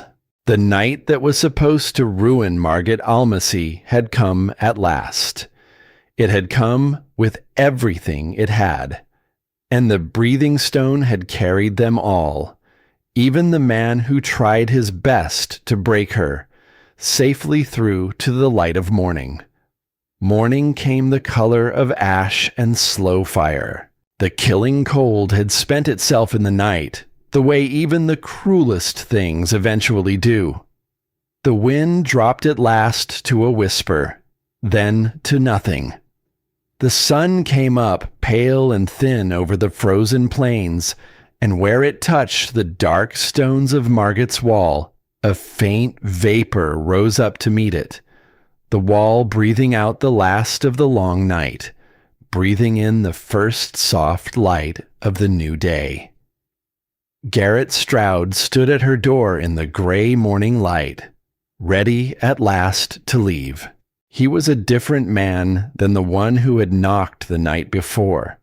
The cold had taken something out of him in the dark, but it had left something behind too. Something quieter, something humbler, something that had not been there before in all his years of easy certainty. He turned to her, and he found that he did not know what to say, so Margaret said it for him. "Your truck will start once the sun is on it a while," she told him. "Go home, Garrett Stroud. Get warm. Sleep." He nodded, but he did not go. Not yet. He reached slowly into his coat, and he took out the folded paper, the note, the debt against her land that he had carried all winter long like a weapon. And there, in the doorway, in the thin gray light, he tore it in half, and then in half again. He let the pieces fall down into the snow. "You don't owe me anything," he said, his voice rough and low. "You never did.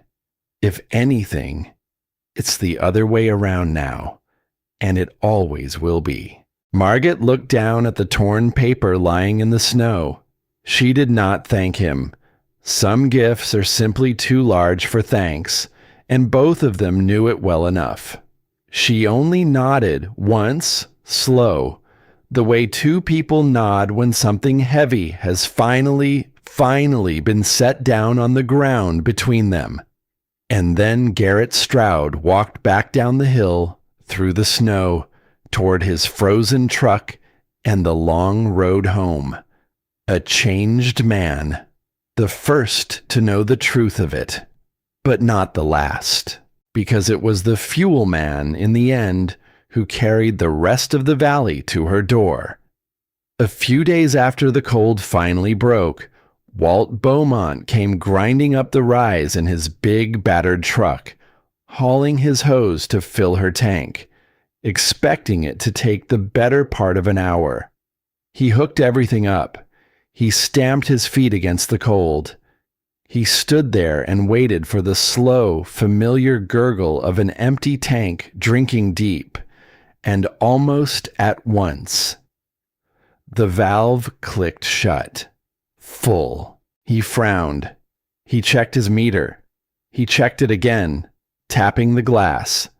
He pulled out his worn logbook and ran a thick finger slowly down the column of numbers, and he could not, for the life of him, make it come out right. He knocked on her door.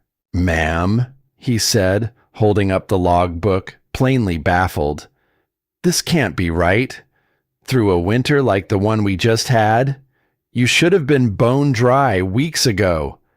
Everyone in the valley has been running their tanks bone empty and begging me to come out twice as often." He shook his head slowly. "You've barely touched yours. You've used maybe a third of what you should have. Maybe less than that." Margaret said nothing. She only stepped out into the cold morning and pointed up at the great dark wall of stone, glowing warm and red in the low winter sun. And Walt Beaumont, who understood numbers far better than he ever understood much of anything else, looked from his logbook up to the wall and back down again. And he let out a long, low, astonished whistle. Because the proof was right there. Not in clever words, not in any man's loud opinions, in gallons, in dollars, in the cold, hard, honest arithmetic of a fuel tank that simply, stubbornly, miraculously refused to empty. And that the valley could understand. Walt Beaumont became, without ever once meaning to, the truest teller of her whole story. At every single stop he made for the rest of that long winter, at every cold house with an empty tank and a worried, frightened face, he would lean against the fender of his truck while the fuel pumped, and he would say the same thing. "You know that widow up on the rise? The one folks all said was crazy?" He'd shake his head. "She's barely burned a thing all winter long. Mortared river stone all over the sunny side of her place. Her tank's still near full while you're paying me to come out twice a month and you're still cold." A pause. "I'd go take a look, if it was me. I surely would." And this time, no smiling man came along behind him to poison the well. This time, the truth was carried by the one man in the whole valley who had nothing at all to sell and no reason on earth to lie. And it spread. By the time the worst of the cold had finally passed and the first soft promise of spring crept back into the air, they began to come up the hill. Not to laugh this time, not to threaten. They came in ones and twos, hats held in their rough hands, with the particular shuffling awkwardness of people who know, deep down, that they have wronged someone badly, and do not quite have the words to say so. The Dorseys came, the family that had shut the door on a burning child in the dark. The woman could barely bring herself to meet Margaret's eyes. She had brought a fresh-baked loaf of her own bread, and a jar of summer preserves, and an apology far too large for the small plain words she had to carry it in. Margaret took the bread.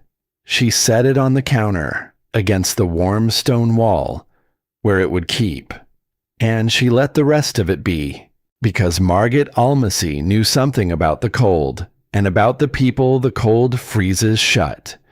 She knew that shame is its own kind of long, hard winter, and she had not survived her own long winter by handing more of it out to anyone else who came to her door. The Kessler man came too, the gruff one who had once laughed at the bottom of the hill, and then driven ahead through the snow in the dark to light a fire for a sick child he barely knew. He did not apologize. He was not a man who had the words for it, and never would be. He simply asked, low and gruff, if she would show him how to read the stones. And Margaret said yes. She said yes to all of them.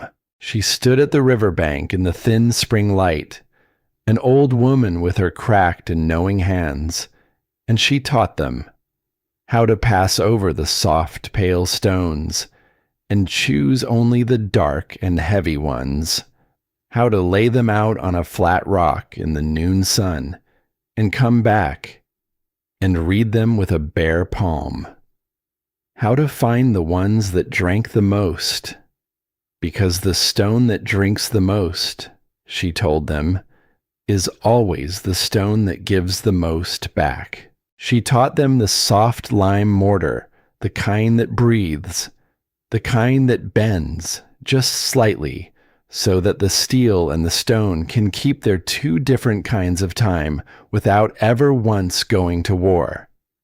And one by one, all that spring, up and down the valley, dark walls of river stone began to rise against cold steel houses. The man who had spent the whole winter trying to ruin her helped her teach them. Garrett Stroud, true to the changed man he had become in one long night, never again sold a single roll of worthless batting as the only way to fight the cold. He could not undo the lies he had carried, house to house, all winter long. He knew that. But he could carry the truth now, just as far and just as faithfully. And he did. He went house to house, the way he always had. But now he told them to go and see for themselves what the widow had built up on the rise.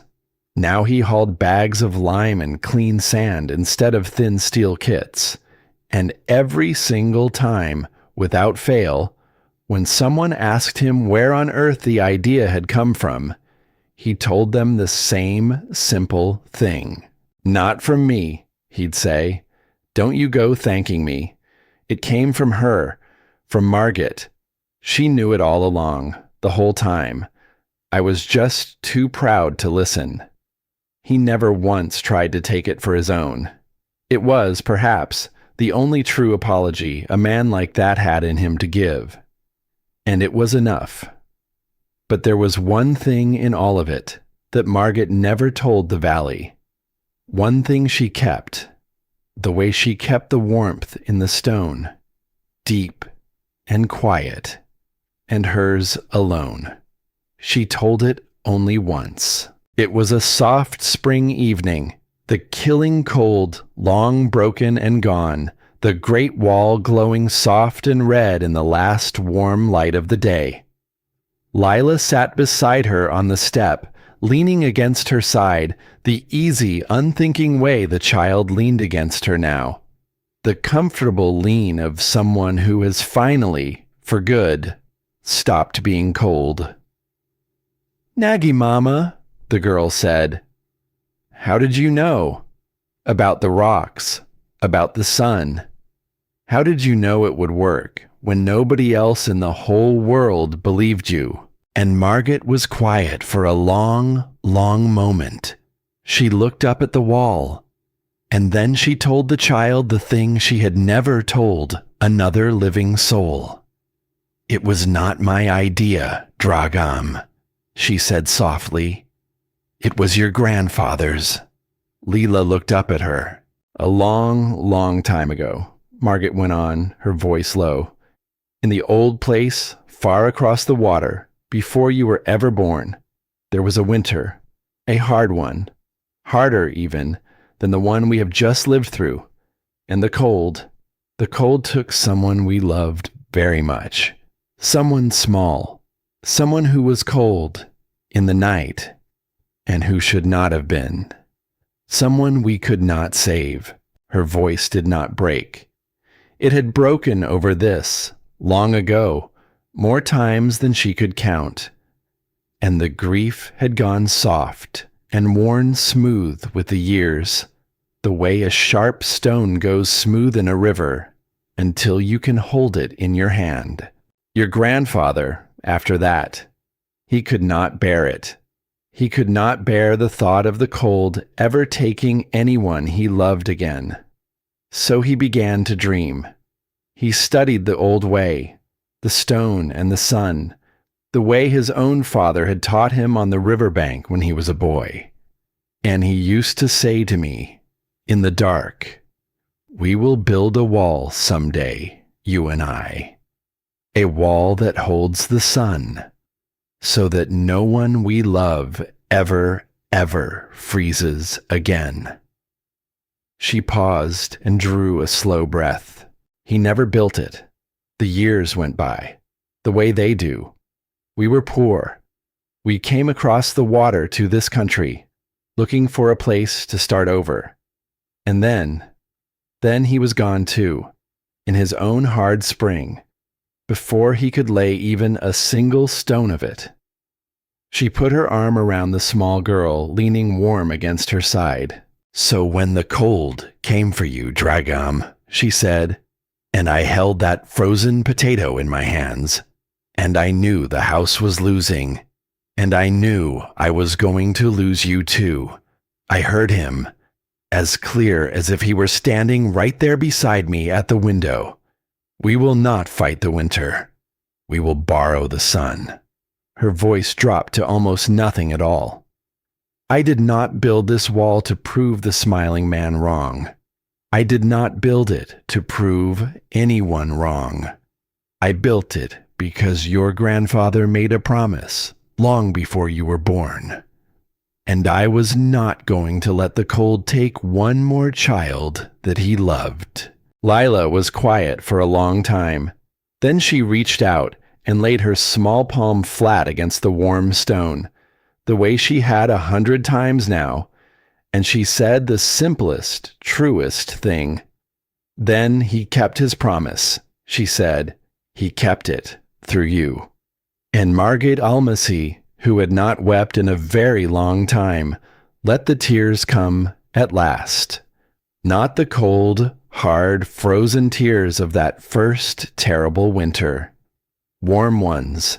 The years that followed were gentler ones. The wall on the rise became, in time, a thing the whole valley was almost proud of. Strangers passing through would stop their wagons and their trucks on the road just to look up at it. The dark stones glowing red and gold in the long evening light. The soft vapor rising off them on the very coldest mornings, as if the old house itself were quietly breathing, and in the hard winters that came after. And they did come. They always come. The houses up and down that valley that had grown their own skins of dark river stone stood warm through it all. Their tanks stayed full. Their children slept without their coats. Their bread rose far from the fire. No one in that valley ever called it madness again. In years long after, people who studied such things would come with their instruments and their careful eyes, and they would measure, and they would nod, and they would give the old way proper names and write it all down in careful books, as though it were a thing they had just freshly discovered. They would speak in their books of stored warmth and slanting light and the slow, patient mathematics of stone. But the valley already knew what it was. The valley called it the widow's wall, and the children who grew up warm behind those walls grew up knowing the rest of the story too, the part the careful books always left out, that it had not come from a clever man with a slide rule and a degree. It had come from a grieving woman with cracked and lime-stained hands who had crossed an ocean and buried a husband, and kept a promise made in the dark to a frightened little girl. That warmth, real warmth, is not something you trap and hoard and fight and burn to keep. It is something you gather patiently with both hands when the light is good and the season allows, and give back slowly, gently, all of it to the ones who come after you. Long, long into the dark. Margate grew old on that rise, and she was never alone again. The valley that had once shut all its doors against her could not, in the end, seem to stay away from them. There was always someone at her table now, someone come to ask after the stones, or the lime, or the spring planting, or simply to ask after her. The slow, quiet fuel man who became, over the years, the truest friend she ever had in that country. The gruff Kessler neighbor who learned eventually, in his own halting way, to say the words he had never had before. Even Garrett Stroud, in the end, a humbler, kinder, smaller shadow of the loud man he had once been, who came up every spring to help her down to the riverbank, and who never once, to the day she died, let her carry a single stone. And Lila. Lila grew up tall and warm and unafraid of the dark. She learned to read the stones, the way her grandmother had taught her, the way her grandfather had read them before that, on a riverbank half a world and a lifetime away. Patient hands, knowing hands. The knowing passed down, hand to hand, the way it had always been passed, through more winters than anyone could ever count. And when she was grown, and the old woman's own hands had finally gone still and quiet at last, it was Lila who kept the wall, Lila who mortared a fresh stone now and then into a worn old place on the great curving south face. Lila who told the story on the coldest nights to children of her own, gathered warm around her knees, of a winter long ago, of a woman everyone in the valley had called mad, of a wall that held the sun, and on the coldest nights of all, the kind of nights that decide things, when the wind comes howling down out of the dark and the whole wide world turns to glass. That wall is still warm, still breathing, still giving back, stone by patient stone, every last bit of the light it gathered in better days, just exactly the way she promised that it would, just the way love, when it is real and true, always, always does.